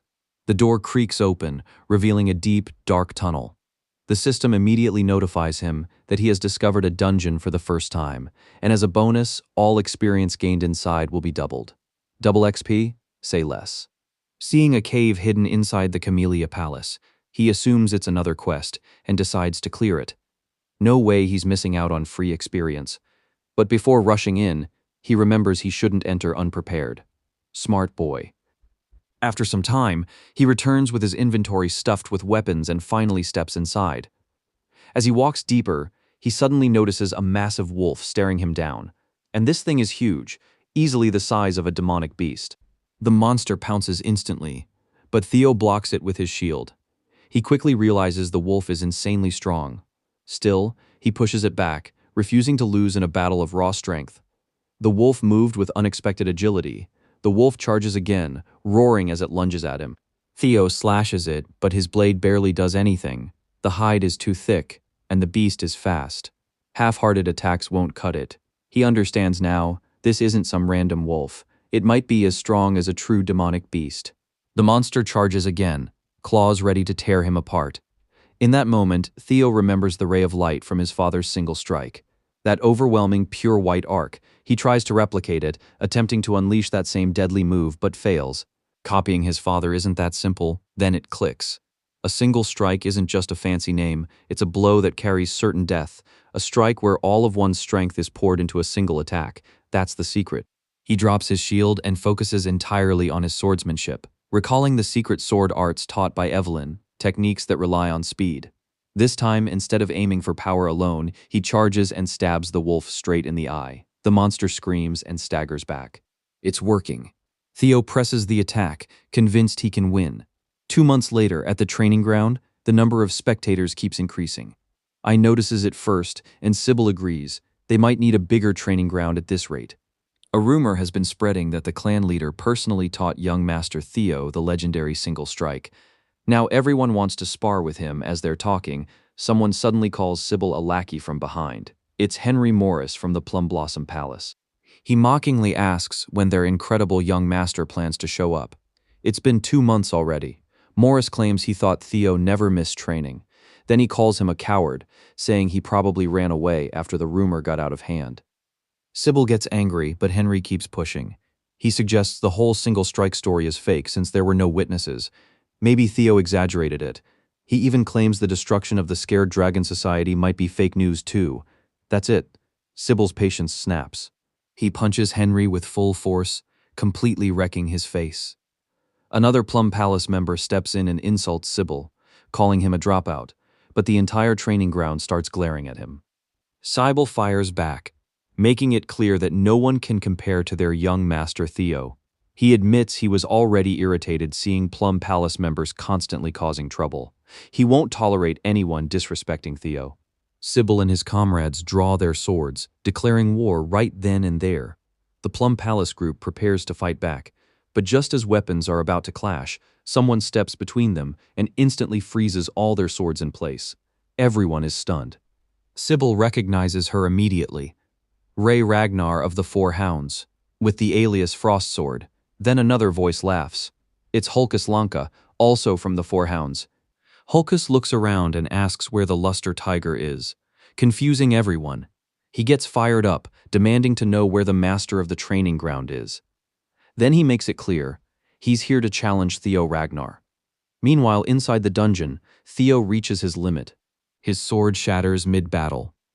The system suddenly notifies him that he has leveled up. Multiple system windows pop up, showing his stats increasing. He has hunted 170 demonic beasts. Our boy sits on a pile of monster corpses like it's his personal throne. The system shows only one beast remains. He drinks a healing potion, remembering how many times he almost died during these 2 months. The potion saved him every time. At first, defeating the monsters was brutal, but as he leveled up, it gradually became easier. He can't believe 2 whole months have passed inside the dungeon. Only one demonic beast remains. He spots a staircase and immediately understands. This has to be the boss monster. He walks forward and enters the 5th floor. Looking at his shattered sword, he knows it's useless now, so he opens his inventory and pulls out another blade. He checks and realizes it's his last sword. He remembers this sword clearly. It was a birthday gift from his mother. In his past life, things weren't the same. Back then, his relationship with her was strained, especially before the awakening ceremony. In frustration, he had tossed the sword aside in his room, letting it collect dust like it meant nothing. Now, as he looks at it again, he realizes this ceremonial blade is actually high quality, forged from white snow steel. Theo goes silent as memories resurface. His mother had barged into his room back then, wishing him a happy birthday. She even stayed up, waiting for midnight just to surprise him with gifts. But instead of appreciating it, he snapped at her. He told her he didn't have time for birthday presents with the ceremony approaching. He expected more from her and bitterly claimed that no weapon could ever change his bloodline anyway. He even told her to leave him alone. Remembering that moment now, he makes a quiet decision. He won't repeat the same mistake this time. Soon after, Theo finds the boss room. The system warns him to stay cautious. A powerful demonic beast will appear. Inside, he sees a dragon sleeping. Relief hits him. It's only a lesser drake. Still, he finds it strange. Why would the final boss be draconic? The Ragnar clan are said to be descendants of dragons themselves. Coincidence? Maybe. But there's no way out of the dungeon without defeating it. The system shows the quest status and remaining monster count. Facing a dragon, even a lesser one, won't be easy. Theo focuses and prepares to use single flash. He's practiced it countless times against the wolves. It's nowhere near his father's dragon flash. But if he pushes his dragon heart to the limit, it might be enough. He charges. The blade pierces the drake's eye. The monster roars in pain, but it retaliates instantly with a tail strike. Theo dodges, disappointed that his attack didn't reach its brain. The drake prepares to kill him, but Theo's perception sharpens. He begins seeing openings. He charges again. Landing several hits, he shifts tactics, using normal attacks to distract it while searching for a true weak point. Then suddenly the lesser drake releases a terrifying roar. Fear floods the battlefield, reducing our protagonist's movement speed by 10%. Theo freezes. Even though he sees the incoming attack, his body won't move. He barely blocks it with his sword before getting blasted into a rock wall. The difference in power is overwhelming. He knows he can't drag this fight out. Getting back up, he decides to end it quickly by targeting its weakness. Dragons have one fatal flaw: reverse scales. He leaps onto the drake's body, dodging its attacks, and drives his sword straight into the reverse scale. Blood erupts. He keeps striking the same spot as the monster screams in agony. It should have fallen by now, but it doesn't. Meanwhile, at the training grounds, Hulkus gets irritated with Ray, insisting he wants to fight the young master first. She dismisses him as a loser, telling him to stay out of it. Hulkus fires back, saying he lost 3 years ago, but he's trained every day since then. 3 years is more than enough to close the gap. Ray doesn't care and calls him a loser again. Now he's furious. He challenges her to a duel. The winner gets the right to fight Theo Ragnar. He swings his massive weapon, but Ray stops it effortlessly. Sybil and Henry are confused and slightly terrified watching members of the Four Hounds clash. Just as they move to attack again, Remington steps in between them, declaring this place the domain of young Master Theo. He won't allow anyone to cause trouble here. Hulkus grins, now wanting to fight Remington too, but suddenly, everyone feels it. A crushing killing intent fills the air. Remington senses it and asks where it's coming from. Everyone turns to see our protagonist arrive. Even Remington is stunned by the overwhelming pressure radiating from him, wondering if this is the result of seclusion training. Ray and Hulkus grow excited seeing him finally return.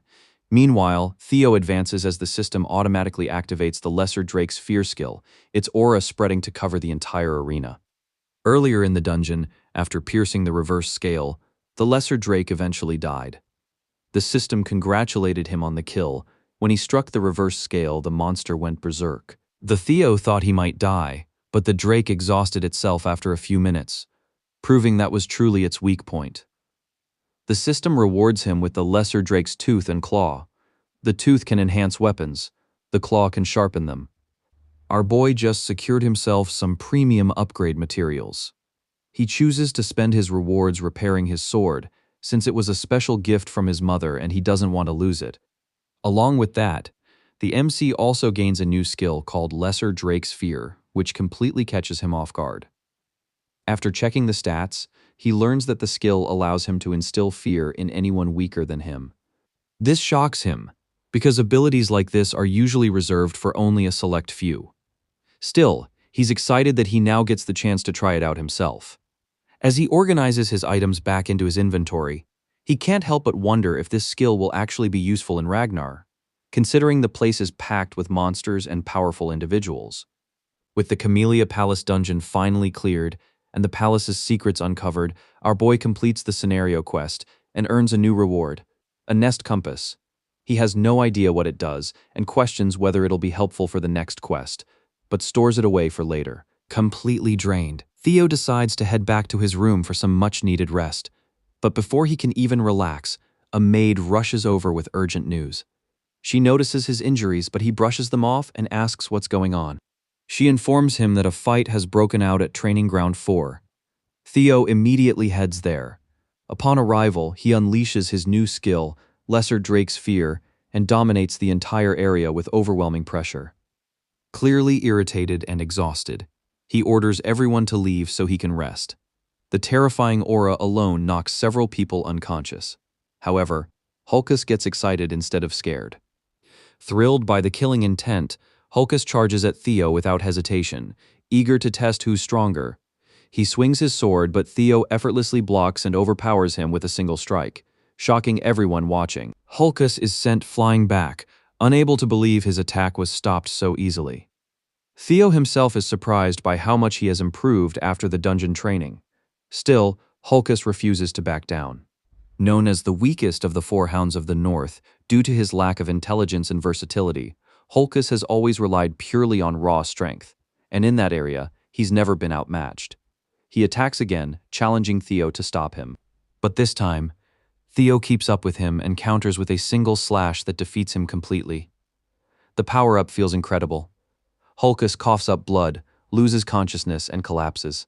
Realizing he may have gone too far, Theo regrets not holding back, though he's relieved it was Hulkus, whose durability is legendary. Thankfully, he soon notices Hulkus has only fainted, Sybil is stunned, and the crowd erupts in cheers. The young master has just defeated the Black Bear, one of the Four Hounds, in a single strike. Theo assures them Hulkus is still alive. Then suddenly his sword breaks. He's devastated, since it was his mother's gift, yet the crowd cheers even louder, praising the sheer power of the strike that shattered the blade. Theo, meanwhile, has no idea why they're celebrating. Watching from afar, Ray recalls a memory from childhood, a day when Theo found her wandering in the freezing cold with barely any clothing. He gave her his scarf and, seeing she was still freezing, brought her home to wait until the snow stopped so he could take her back safely. Remembering this, she smiles softly and walks away, surprising Remington, who wonders if she just smiled at our protagonist. Later at Camellia Palace, Theo becomes embarrassed as the maids congratulate him on earning a new title, Luster Tiger. One of them praises his hard work and encourages him to keep going until the upcoming awakening ceremony. Then his mother suddenly appears and starts force-feeding him a new abalone dish. He begs her to stop, but she keeps stuffing his mouth. As he eats, memories of his past life surface and he feels grateful. He compliments the food, which makes her happy, until she notices his broken sword. Her expression immediately changed. Theo nervously explains that it broke during training and apologizes, knowing how precious it was. His mother becomes furious at the craftsman who guaranteed the blade's durability, especially since it was supposedly made with white snow steel and ebony steel wood. When Theo asks if she means the rare steel wood from the southern jungle, she confirms it and expresses disappointment that such valuable materials failed. Theo explains that ebony steel wood is a peculiar material which grows by absorbing iron. It is considered rare because the wood retains flexibility while the steel remains sturdy. Realizing just how rare the sword truly was, Theo is stunned. Now he begins to wonder how his mother obtained something so valuable. His mother decides she'll confront the maker and demand a superior replacement worthy of her son. Theo tries to reassure her that he can simply use another sword, but she refuses. With people finally recognizing his potential and the awakening ceremony approaching, she insists he must not appear with something inferior. Seeing how much she cares warms his heart. Then Cecilia announces they're heading out. Confused, Theo asks where. She reveals their destination, the finest workshop in all of Winterra, the Basque Workshop. The Basque Workshop is one of the top 3 manufacturing workshops in Winterra, famous for its massive scale that rivals an entire factory. But what truly makes it stand out is its master. She's classified as special rank by the intelligence agency and holds the title of Master Craftsman, a distinction shared by only 2 other artisans in all of Ragnar. When our protagonist arrives, he's shocked to come face to face with the so-called elf of capitalism, the infamous demon craftsman, Kursen. He never imagined he would meet someone of her status and wonders how his mother even has ties to such a powerful figure. Then Cecilia suddenly snaps at her, asking why she's still smoking. When she calls Kursen her mother, Theo is left speechless. Kursen quickly tells Cecilia not to address her that way, claiming their relationship is not one of mother and daughter. Theo had always been told that his mother was an orphan with no family in the world. So discovering that she is actually the daughter of the high elf Kursen comes as a complete shock. At that moment he realizes the truth behind his own looks. He's a quarter elf. Kursen asks why Cecilia has suddenly come to visit. In response, Cecilia throws the sword back at her and calls it defective. Kursen is furious at the accusation, especially since she personally forged it herself.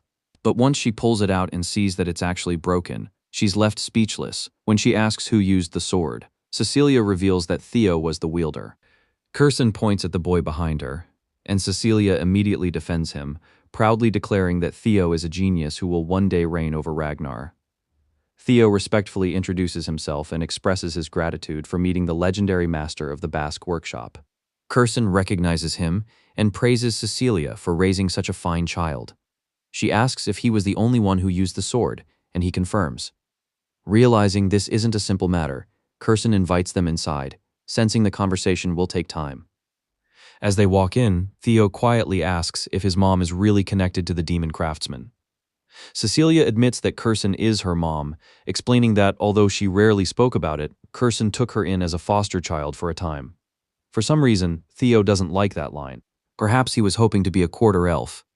Anyways, his mom describes how Kursen has always loved beauty in all forms: music, jewels, theater, and even people, which is why she took her in. Kursen cuts the nostalgia short, calling talk of the past pointless. Our protagonist presses further, asking how his mom managed to leave in the first place. Kursen reveals that Cecilia left because she chose to marry the leader of the Ragnar clan, a decision she never expected her to make. In addition, she is shocked that Theo's mom managed to survive this long. Cecilia casually admits she was captivated by Theo's dad's manliness and good looks. Kursen, still disappointed, points out that despite running away, Cecilia returned last year begging her to forge a sword for Theo. She calls her shameless. Cecilia gets slightly irritated hearing that in front of her son, and the two begin arguing playfully. Theo watches with a small smile. He's never seen his mother act like this before. It makes him reflect on his past life, how he never bothered to understand her, and was too obsessed with the clan to notice her struggles. He realizes now that Curson genuinely cares about his mother, which makes him wonder why she didn't do anything to help in his previous life. Eventually, they reach Curson's private room. Cecilia demands that she create the finest sword for Theo as compensation. Instead, Curson suddenly tells her to wait outside, grabbing Theo and shutting the door behind them. Ignoring Cecilia's protests from the other side, she gets straight to the point. She asks Theo if he possesses the relic of the primordial dragon. Theo, like us, is confused. He wonders if she's referring to the ancestor of the guardian dragon said to protect the clan, the legendary treasure rumored to have been scattered across Winterra for Ragnar descendants. Curson makes it clear it's no legend. When he denies having any relic, she becomes emotional and frustrated, questioning how he managed to break her sword, something she forged with her heart and soul. In her eyes, the blade couldn't have shattered against anything short of a relic. Theo apologizes and recalls that it was damaged during a battle with a lesser drake. He admits he knows nothing about relics. With a sigh, Curson decides it's faster to show him. She brings out a sealed casket bound in chains and asks if he notices anything unusual about it. Our protagonist notices the familiar blue glow and wonders if it's another quest, recognizing it as the same light he once saw coming from the dungeon door in the palace. Curson admits she can't see anything, but judging by his reaction, she believes he's sensing something. As she drags over a sealed casket, she explains that she has tried countless times to open it and claim the item inside, but has always failed. Setting the shield-like casket down, she brings up the relic of the primordial dragon. She recounts the legend of a primordial dragon that removed one of its own fangs and forged it into a blade known as the monster sword, the white moonlight blade. She offers him a deal. If he succeeds in breaking the seal, the sword will be his. However, failure could cost him his life. When she asks if he still wishes to try, the MC responds with an excited smile, already declaring the sword as his. The system then reveals that the next stage of the quest is to be chosen by the primordial dragon's relic, the white moonlight blade. This sword once belonged to the leader of Black Snow, one of the 9 dragons known as the Black Dragon. Its existence is shrouded in mystery, as anyone who has seen or spoken about it has either died or vanished. The MC recalls encountering a mysterious man years ago who seemed surprised that Theo could see him. By coincidence, Theo had glimpsed the sword's true form back then and never understood why the Black Dragon spared him. Now realizing that the white moonlight blade is here, a genuine primordial relic, he remembers meeting the Black Dragon 4 years ago and understands that Curson had possessed the sword even then. Determined to claim it, he examines the casket and notices its resemblance to the Camellia Palace. Using the blue key, he unlocks it, confusing Curson as a strange light bursts forth. Suddenly, a dark fog emerges and begins pulling him in.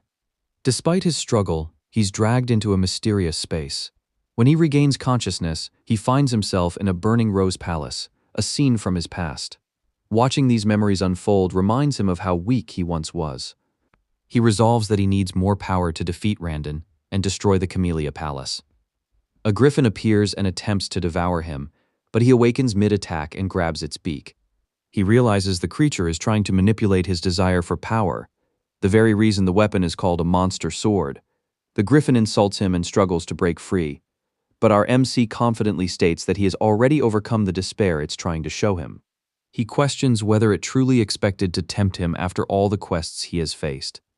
Noticing that the griffin looks different from the one in his memories, and far smaller, he concludes it must have weakened over time. Ignoring its attempts to negotiate, he declares the moonlight sword his and prepares to strike. Seeing this, the griffin panics and suggests that both he and our protagonist talk like civilized people.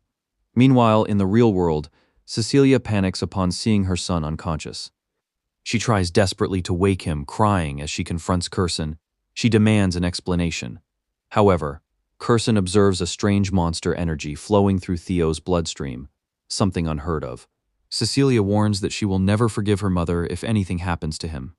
Suddenly, Theo grasps the moonlight sword as a mysterious light forms around his chest. He finally wakes, and his mom is relieved to see him conscious. Seeing her expression, Theo realizes he must have scared her. Reassuring his worried mother, he tells her not to be alarmed.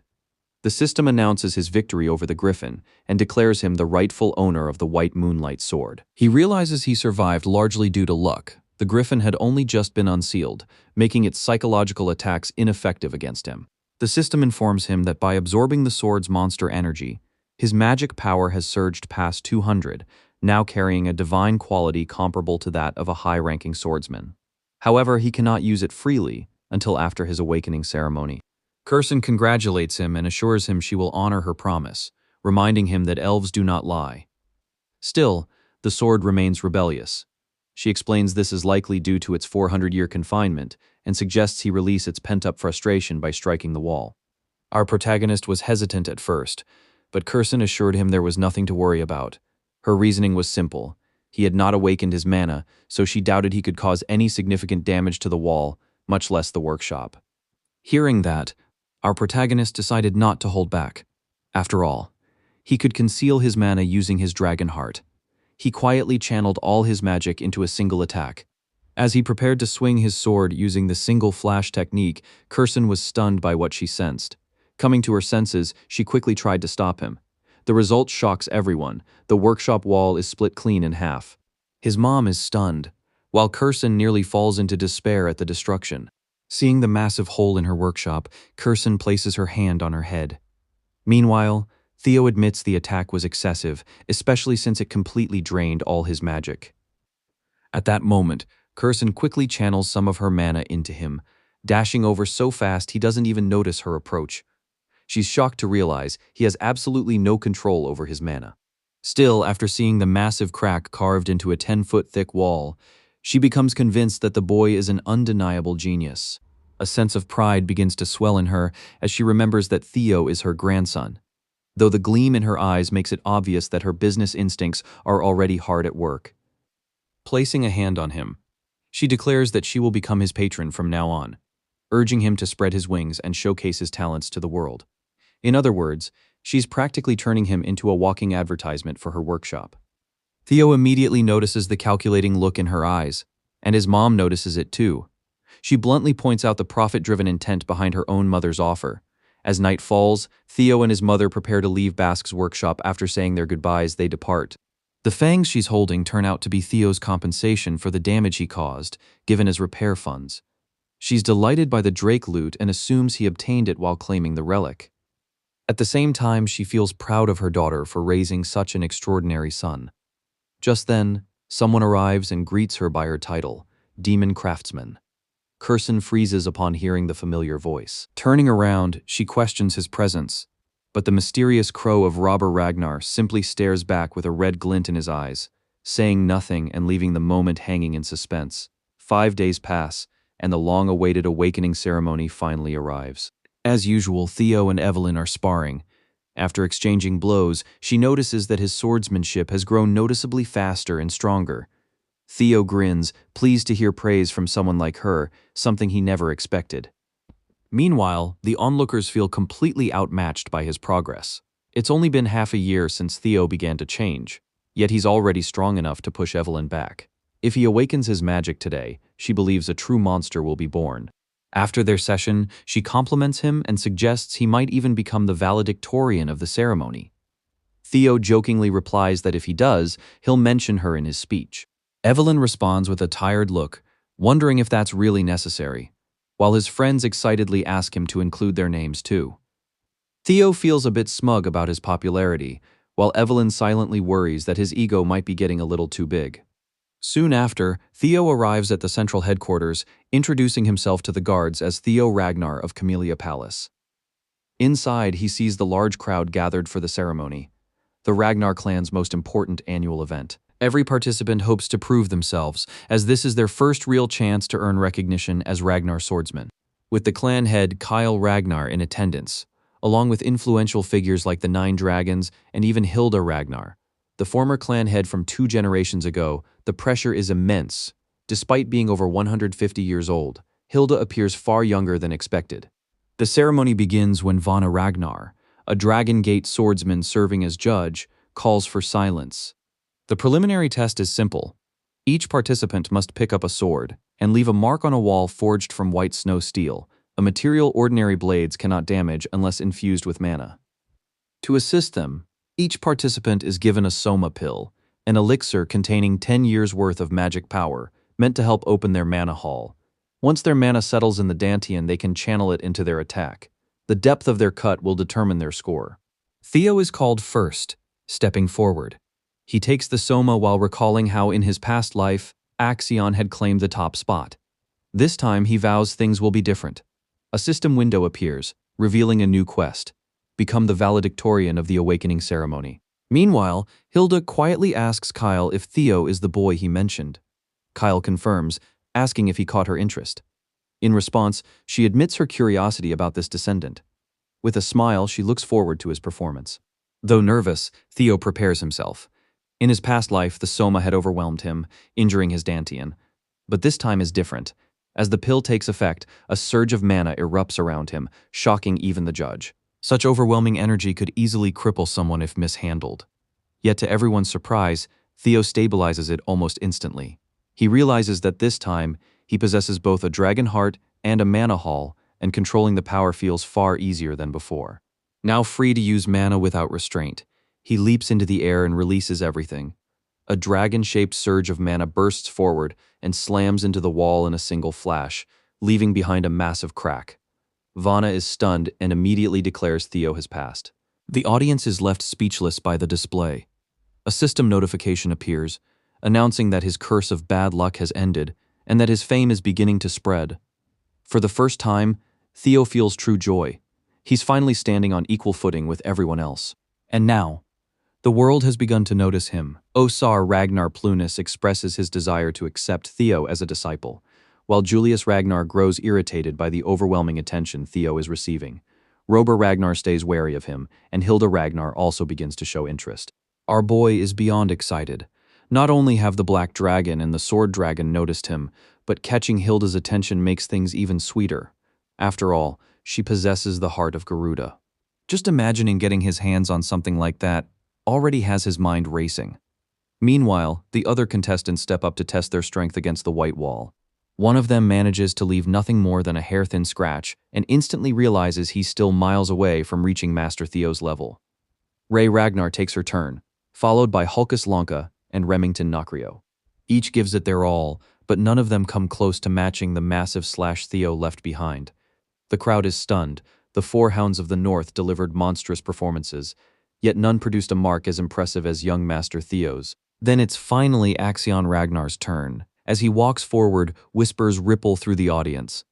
Some begin to say the competition has now become a showdown between the Luster Tiger and the Dark Tiger, while others doubt that even Axion can match Theo's feat.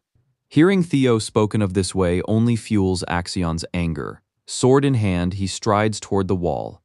After swallowing the Soma pill, his body ignites with power. Mana crackles violently around him as a massive red dragon manifests and slashes straight at the wall.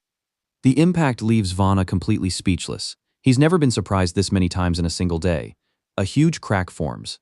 Vana quickly announces that Axion Ragnar has passed. The arena erupts in chaos. Axion's slash has produced a crack just as large as Theo's. Now everything hinges on precision grading to determine the true victor. As dusk settles, Vana declares the first stage of the awakening ceremony officially concluded. He notes his satisfaction in seeing so many participants significantly improve their scores this year. Those who passed are instructed to prepare for the second stage, which will begin in 4 days. Finally, the moment everyone has been waiting for arrives, the rankings. The arena holds its breath as the valedictorian of the first stage is announced. All eyes lock onto the clear frontrunners, Axion and Theo. In the end, Theo Ragnar secures first place. Though stunned himself, the arena explodes in cheers. Vana Ragnar reveals that Theo earned a perfect 10 out of 10 from the judges. Technique, magic, power, control, speed, every single aspect was flawless. Many candidates struggle to believe that the Luster Tiger surpassed Axion.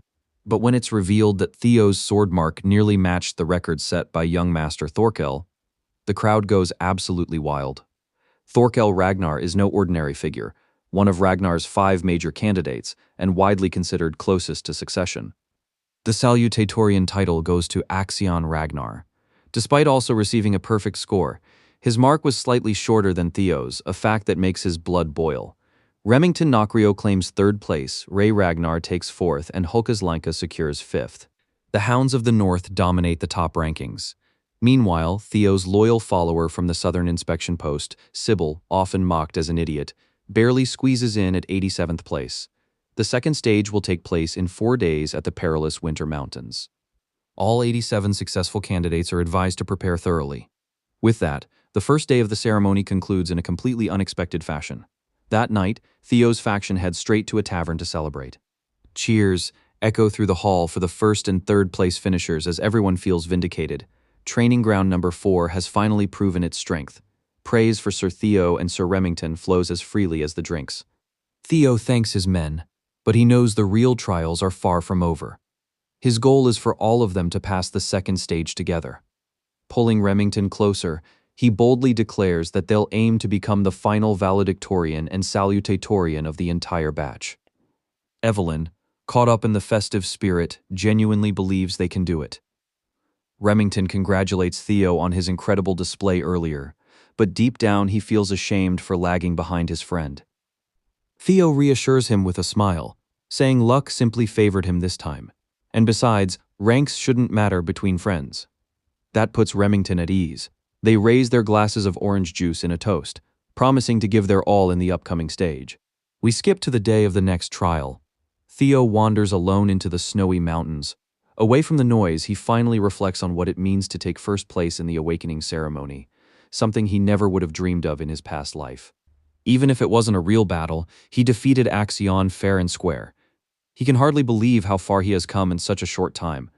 Clenching his fists, Theo reminds himself this is only the beginning. Defeating the traitor Rendone was never the end goal. That man was merely a pawn. His true enemies remain, the deranged Axion and the cunning Sky Dragon supporting him. And Theo is ready to use everything at his disposal to claim his revenge. For now, however, something else demands his attention. The nest compass he received as a reward is pointing directly toward the Winter Mountains, the site of the next trial. In this second stage, he would finally discover where the compass was truly leading him. While lost in thought, Theo suddenly sensed something off nearby. His instincts flared instantly, preparing him for whatever threat lurked in the shadows. Someone had been following him, and Theo despised being watched. The hooded spy blinked in shock as his target vanished into thin air, only to feel the chilling edge of a blade resting against his neck from behind. Theo demanded the man's identity. The stranger quickly tried to appear harmless, introducing himself as Gatsby Yotan from the prestigious Gale Sword platoon. He explained that his captain had sent him after witnessing Theo's outstanding performance during the First Awakening test. Theo maintained a perfectly unreadable expression as he listened, so the scouting offers had started coming earlier than expected. Gatsby then revealed the purpose of his visit. His captain was offering Theo a chance to take their admittance qualification test. Instead of feeling honored, Theo was offended. Offering him a mere test instead of a direct invitation felt insulting. Gatsby proudly went on about the platoon's reputation, insisting that even the opportunity to take the test was rare. Before he could continue, a fiery voice interrupted, openly calling the Gale platoon a group of fools. A woman with a greatsword strapped to her back stepped forward and addressed Theo as young master, offering him a far superior deal. She was Ayan Sosori, the fire goblin and vice commander of the Black Iron Cavalry. Unlike Gatsby, she came personally to extend a direct invitation for Theo to join them. The moment Gatsby saw her, he faltered. Anyone familiar with the fire goblin knew better than to provoke her. But before she could properly approach Theo, more scouts from other factions emerged from hiding, unwilling to let such a valuable talent be snatched away. Soon, the area erupted into chaos as they shouted their offers. The Black Sword platoon promised a squad leader position within 3 years. The Swords of Law and the Security Bureau also stepped forward with their own proposals. Irritated by the spectacle, Ayan snapped in anger. The scouts were meant to win Theo over, not squabble like market traders. Meanwhile, Theo simply watched the nonsense unfold, considering slipping away quietly before they became even more troublesome. But escape would have to wait. Soft pink plum petals began drifting through the air. A sultry voice silenced the crowd with sheer presence alone. Even knowing she might be called greedy, the newcomer could not resist. Tarnishing her flawless reputation meant nothing if it secured someone as talented as Theo. The lady of the Plum Blossom Palace, the sword dragon herself, Osa Ragnar Plunis had entered the fray. Shock rippled through the scouts. Only Ian dared question why the clan head's first wife had come personally. Lady Osa calmly admitted she was here for the same reason as everyone else, to see Theo Ragnar. Elsewhere, Axion Ragnar was venting his fury in far darker ways. Calling him a sore loser would be an understatement. Unable to cope with his defeat, he slaughtered his own men in a frenzy, cutting down young swordsmen as though they were training dummies. With every strike, Theo's smug face haunted him, especially the memory of being left mutilated at the scaled Dragon Society banquet. Even worse was the image of Theo unleashing overwhelming draconic aura during the trial. Losing by mere inches made the humiliation unbearable. His mind burned with a single desire, to kill Theo Ragnar. Until then, his own men would suffice. By the time his rage subsided, the training ground was littered with corpses, swordsmen who had believed they were merely sparring with their young master. When someone else entered the arena, Axion hurled his blade at the intruder without even looking. The weapon flew with deadly precision toward its target's head, but the Sky Dragon stopped it effortlessly, catching the blade mid-air. It was Ed Troven. He scolded his nephew, telling him that venting rage on the weak would solve nothing. Recognizing his uncle, Axion calmed slightly. Ed advised him to cool his head and think strategically. Plans were already in motion.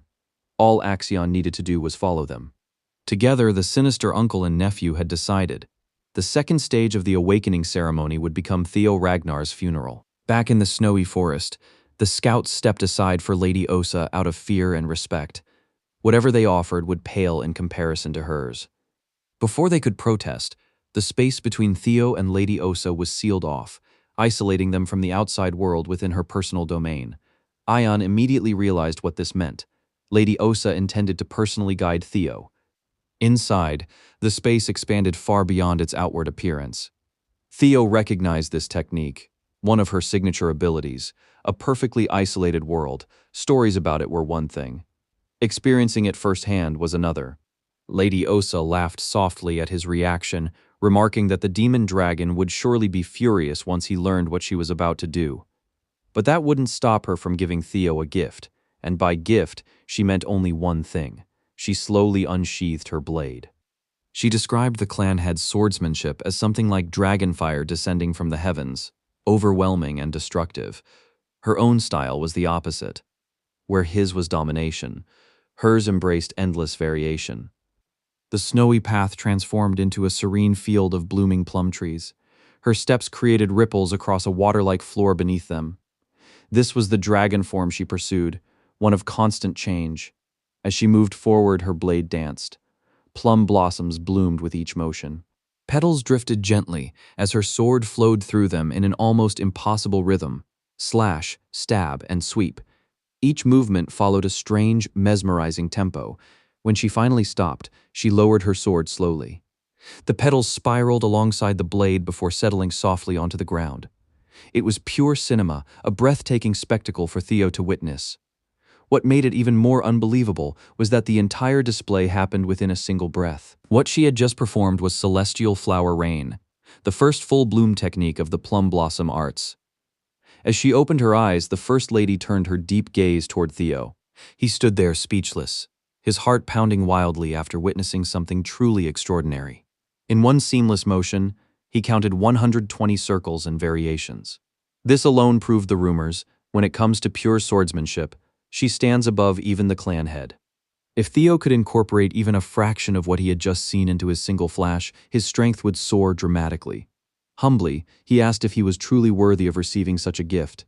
She chuckled softly and replied that it was fine, as long as he enjoyed watching it. With that, Lady Plum Blossom released the isolation zone. The peaceful plum tree field vanished, replaced once more by the snowy forest. She added that if Theo ever wished to learn what comes after the first technique, he could seek her out any time after the awakening ceremony. The scouts were stunned by such an open invitation. All she wanted was for Theo to become a new wind in this barren land. Moments later, her body dissolved into a swirl of beautiful plum petals that drifted away into the air. The Theo understood better than anyone that he had just received something incredibly valuable. Even someone like him would find it difficult to remain shameless and not show gratitude. Now, however, he found himself in a dilemma. Becoming Lady Plum Blossom's disciple while also joining the white-armored dragon cavalry would be excessively greedy. 3 days later, the second phase of the trial officially began. 87 qualified candidates gathered at the Winter Mountains near the northern Great Wall, a dangerous yet fitting stage for what lay ahead. The Winterra Mountains stretched across an immense distance, from the lands of winter all the way to the Demon Sea. For over 1,000 years, the Ragnars had defended humanity here, constantly battling the cursed territory beyond the Great Wall, the Demon Sea, a realm teeming with destructive demonic creatures. Jackie Ragnar, a high-ranking swordsman and overseer of the second exam, reminded everyone that the next generation would one day inherit this responsibility. That made the Winterra Mountains the perfect testing ground. Still, as apprentice swordsmen, they were forbidden from crossing into the Demon Sea. Their test zone was restricted to the inner side of the Great Wall. The rules of the exam were simple. For 15 days, they must hunt demonic monsters roaming the mountains and retrieve the bells tied around their necks. There were 7 bell colors: red, orange, yellow, green, blue, indigo, and violet, the colors of the rainbow. Each color represented increasing point value, meaning higher rewards came with more dangerous targets. Jackie specifically warned about the violet bell fiends, monsters far beyond the reach of apprentice swordsmen, but naturally, they offered massive points. The hunting methods were entirely up to the participants. How they obtained the bells didn't matter. All that mattered was bringing them back before the exam ended. Everyone quickly understood the hidden meaning. Stealing someone else's prey, or even their bells, was allowed. In fact, it was encouraged. The trial was deliberately designed to sow discord among them, a reflection of the Ragnar clan's ruthless law of the jungle philosophy. Before starting, Jackie informed them about the totems placed throughout the mountains that repel fiends. Within these safe zones, supplies were buried nearby for examinees to use wisely. With that, he officially declared the second trial open. Immediately, the candidates scattered. Most shared the same thought as Sybil, with a 15-day test ahead. Securing supplies was the top priority. The trial had just begun, but Hulk Lunka was already enjoying every moment. He was in his element. Meanwhile, Axion entered the exam driven by vengeance. His Sky Dragon uncle had instructed him to follow the plan precisely, play his part, and Theo would fall. As Axion moved forward at breakneck speed, he failed to notice someone quietly tailing him. The person turns out to be Ray Ragnar. Elsewhere, Theo began heading into the woods, but before he could get far, a familiar voice called out. Remy walks up beside him, reminding Theo of when he had said they were friends. After 3 days of thought, the Silver Lion had come to a conclusion. Theo was both his friend and his rival. With that realization came a burning desire, the need to surpass Theo in strength. Theo was initially surprised, but soon broke into a delighted grin. He understood that feeling perfectly. From the moment they first crossed swords in the training ground, mutual respect had taken root between them. Theo felt the same. Remy laughed in relief, having worried the feeling might be one-sided. With newfound determination, he declared that during the second stage, he would defeat Theo. Theo sincerely wished Remy luck with his goal. Without wasting another second, Remy disappeared deeper into the Winter Mountain. Theo paused for a moment, letting the feelings sink in. Someone as powerful as Remington had set him as a target, someone he intended to surpass. The thought sent a thrill through him unlike anything he had felt before. He was finally becoming truly strong, and the realization was deeply satisfying. Shaking off the emotional moment for later, Theo opened his inventory and retrieved the nest compass, officially beginning his search for the dragon's nest. The needle pointed in a general direction, not precise, but enough to guide him forward. Along the side of a deadly cliff, the familiar blue system light flickered from within a hidden cavern. The compass led him toward the dangerous outskirts of the Winter Mountain. But when he arrived at the supposed destination, he found nothing unusual. Then he noticed the needle was pointing straight at the ground. That had to mean something. Did he need to start digging? If so, he really should have brought a shovel.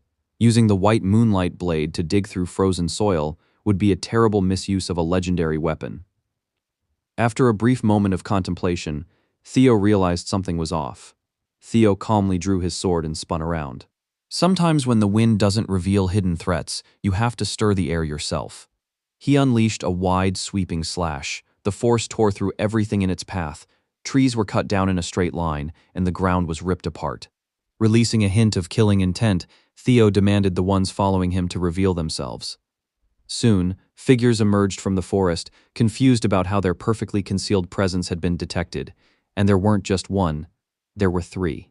The moment Theo saw their faces, his expression hardened. In his previous life, these men were known as the Three Scoundrels of Buck Mountain: Hyde, Cow, and Rune. They were infamous monsters who disguised civilian massacres as mission accidents, a vile byproduct of Ragnar's survival of the strong system. Theo could never forget the slaughter at Buck Village. While working in Black Snow, he had personally been assigned to clean up their aftermath. Officially, 761 people had died and 220 were listed as missing. The most horrifying part was that none of the bodies could be identified because the trio took pleasure in destroying their victims' heads. Theo had always planned to deal with them eventually. He just never expected to meet them this early. He asked if Axion had sent them. One of them laughed, saying they couldn't be ordered around by children. Their employer was someone far above Theo's imagination. But Theo quickly figured it out, the head counselor. Their reaction confirmed it. Their talk of bloodlines and heritage made it obvious, and with no exam proctor in sight, the conspiracy likely ran deeper than expected. Even so, the scoundrels were confident. Their leader smirked and said crushing a handsome face like Theo's brought him the most satisfaction. Theo didn't bother listening any further. In an instant he struck. With a single motion, he summoned the force of an ancient dragon's avatar. Before the trio could even close the distance, death was already upon them. 3 precise slashes followed in rapid succession. Triple Dragon's Claw. Each strike targeted one scoundrel. Theo never avoided violence, but he refused to become like them. This wasn't revenge for what they had already done, but for what they would one day do. Unlike their victims, only their heads would remain. The power of Dragon's Claw pulverized their bodies while leaving their heads intact. Justice delivered. Even Theo was surprised by how quickly they fell. Perhaps it was because they were still young at this point in time. This new technique was born from the celestial flower rain that Lady Plum Blossom had once shown him.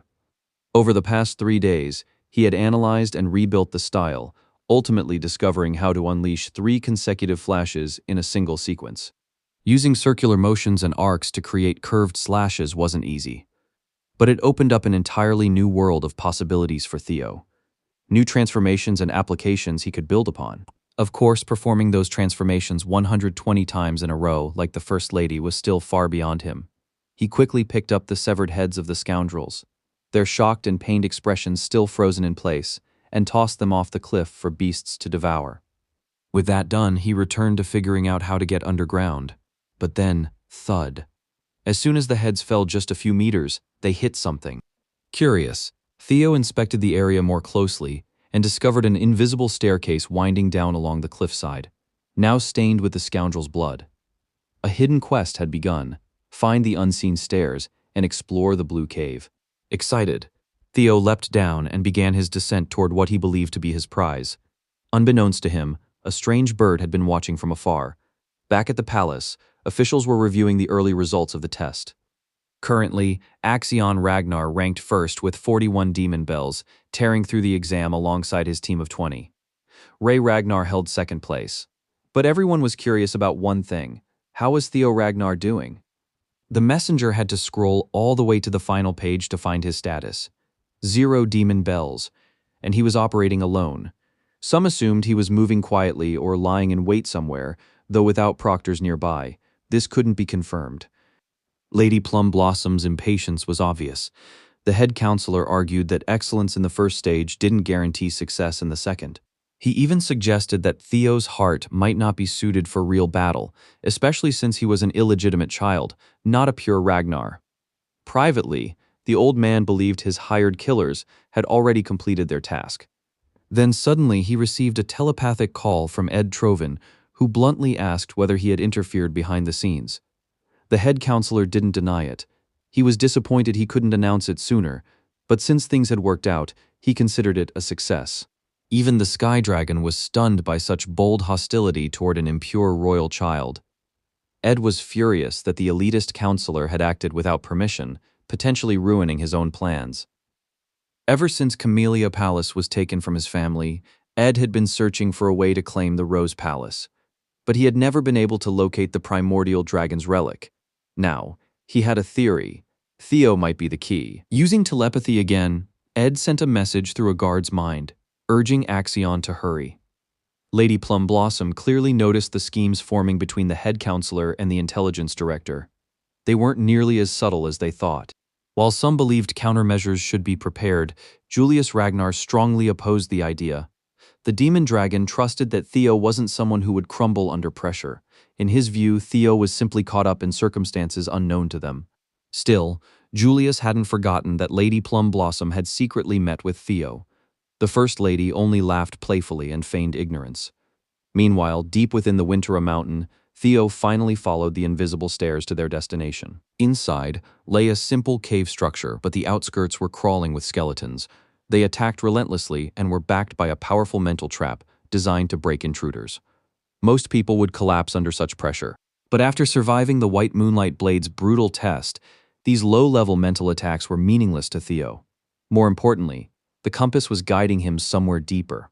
Expanding his senses with his special divinity skill, he scanned the surroundings, sending nearby wildlife fleeing in terror. With this ability, even hidden threats couldn't escape his perception. Soon he arrived at the true objective, the hatchling's lair. 3 years in the future, Black Snow would kill the hatchling here and obtain a priceless legendary item. Walking deeper into the cavern, Theo quietly apologized in advance for altering their future, as he prepared to claim what would become one of their greatest historical discoveries. Behind a sealed gate lay the Amon's grimoire, a one-of-a-kind treasure. But the moment Theo stepped inside, he froze. Mountains of gold surrounded him, along with legendary weapons, jewels, and priceless artifacts scattered everywhere. And in the center, a sleeping dragon. Not a hatchling, but a full-grown ancient dragon, resting atop its sea of gold like the most expensive bed imaginable. It seemed to be in a deep sleep, completely indifferent to the outside world. Theo knew the truth instantly. If this creature woke up, he wouldn't stand a chance. No treasure would matter. He would die. He begins to wonder if the Black Snow's records were wrong. He tries to figure out why there was a fully grown dragon here instead of a hatchling. Or perhaps he had simply arrived 3 years too early. Either way, Theo now faced an unexpected problem, and he needed to decide his next move carefully. He honestly thought about just turning around and leaving without touching anything. It wasn't ideal, but he could always come back in a few years before the Black Snow arrived again. However, that option disappeared the moment the dragon opened its eyes. When Theo turned back, he found himself locked in a staring contest with one of the oldest beings in existence. To his surprise, the ancient dragon Rodebrook spoke in the human tongue and addressed him as the first selector to arrive in a long time. Even more shocking, the massive creature was surprisingly calm. There was no hostility as she introduced herself. Rodebrook explained that the Ragnar clan knew her as the guardian dragon and the owner of Wintera Mountain. Anyone raised in the clan would recognize that name. Not wanting to appear disrespectful, Theo immediately dropped to his knees and paid his respects to what he believed was his ancestor. Rodebrook seemed intrigued by that. As far as Theo had been taught, the guardian dragon was once the companion of the clan's progenitor, Sigurd, and the mother of Friedrich. But Rodebrook dismissed that claim, saying Friedrich must have been spreading nonsense. While she and Sigurd had once worked together, it was merely out of respect for a contractor who had sold his soul to dragons. There had been no emotional relationship between them. After all, humans and dragons couldn't reproduce in the first place. Maybe humans in this world just weren't monster romancers. This made Theo question whether his family truly possessed dragon blood or if it was just propaganda meant to glorify the Ragnar name. Rodebrook clarified that the claim wasn't entirely false. Through her long-term contract with Sigurd, her dragon blood had indeed been shared. Just as Theo was about to ask more about his lineage, Rodebrook cut him off. The small talk was over. Now she would fulfill her duty as guardian dragon to the selectors. As part of the ancient covenant made at the clan's founding, any selector who passed her test would be granted the right to ask 3 questions. Theo could finally relax. This wasn't going to be a battle. Since his ultimate goal was to stand at the top of the clan, learning more about his family's history was essential. These 3 questions were his chance to gather as much information as possible. Meanwhile, outside, the second phase of the awakening ceremony was still underway. Axion continued to dominate both the leaderboard and the surrounding beasts. His Thousand Dragons roar was already strong enough to one-shot most enemies. As a white tiger collapsed lifeless into the snow, Axion calmly approached and retrieved the green bell hanging from its neck. That marked his 57th confirmed kill. Still, the monsters were only a distraction. What he truly wanted was to find Theo. Yet every scout returned with the same report. Theo was nowhere to be found. One of Axion's followers, Orion Gardner, smugly suggested that Theo must be too scared to face real monsters now that his life was on the line. Orion was determined to stick by Axion's side no matter what. He both feared and admired the man's strength. But he went too far when he remarked that while Theo had grown stronger, he had lived foolishly for too long. In the next moment, Orion was choking for air as Axion's hand tightened around his throat. Axion coldly noted that this pathetic follower clearly didn't understand one thing. He himself had never been weak. In the clan, true power meant having nothing to fear. Orion struggled desperately to apologize as darkness crept into his vision. The situation might have escalated further if not for the arrival of another messenger bearing a message from Ed Trovan, the director of the Central Intelligence Bureau. The message was simple: move quickly and carry out the plan. Axion tossed Orion aside like trash and ordered the messenger to tell his uncle to stop nagging him. He didn't need reminders, after all. No one wanted Theo dead more than his own psychotic half-brother. Back in the dragon's den, Theo was still deep in thought, trying to decide on a question that would yield the most useful information. Eventually, he settled on his first one. Roadbrook yawned, relieved that he had finally made up his mind before boredom lulled her back to sleep. Theo asked why the guardian dragon was still here. Roadbrook immediately saw through his strategy of starting with simple questions to uncover deeper truths and praised his approach. Her answer was straightforward. At the very edge of the world existed a monster whose body stretched across the seas, an entity known as the Nameless Monarch. For over 1,000 years, Roadbrook had remained in her lair, waiting. Her mission was to protect the world. Winterra Mountain and the Dragon's Den were merely outposts. Theo fell silent as he processed this revelation. For a brief moment, he thought he sensed fear in Roadbrook's eyes. An ancient dragon, a being close to a god, was capable of fear. That meant only one thing. The Nameless Monarch must be in existence truly beyond comprehension. Theo wanted badly to keep digging deeper into the lore, but he knew there were more urgent things he needed to understand first. So for his second question, he asked about the ancient dragon relics he had kept hearing about. Roadbrook explained that there were 3 known relics in existence. She admitted she didn't know everything about them, but she could tell that Theo had been unusually lucky. The ones she knew of were the dungeon beneath Camellia Palace, the White Moonlight Blade.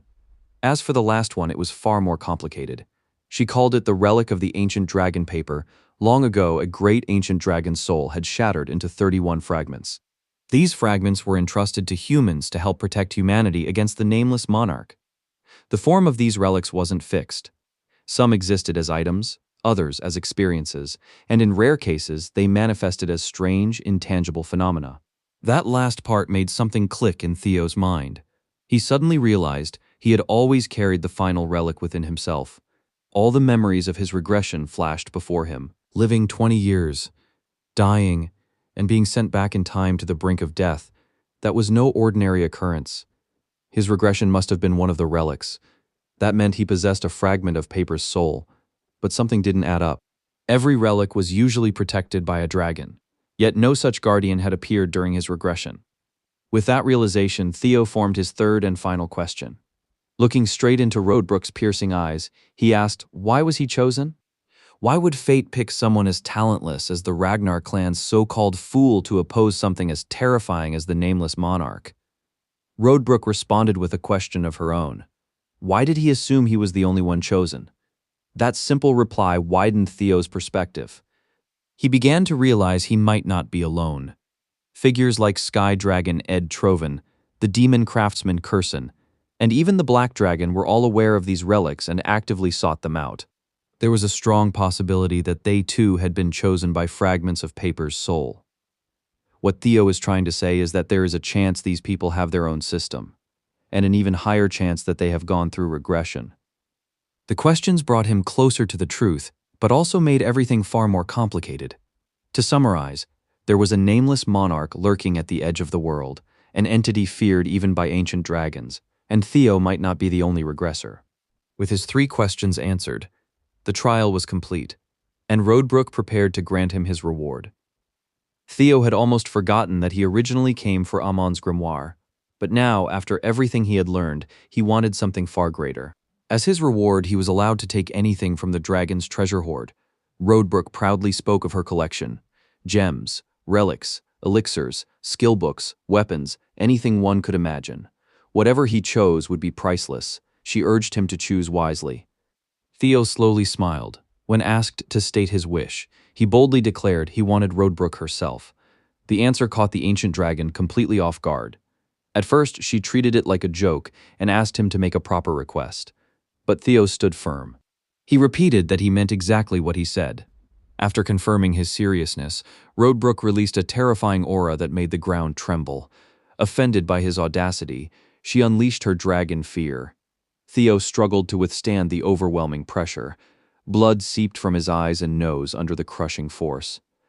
In response, he released his own lesser Drake's fear, a completely inadequate counter. Even Rodebrook thought him foolish for challenging an ancient dragon's presence with such a weak imitation. Still, Theo refused to back down. He reminded her of her own words. She had promised that he could choose anything from her treasure, and she had never stated that she herself was excluded. Even Theo knew this was an insane gamble, one that could cost him his life.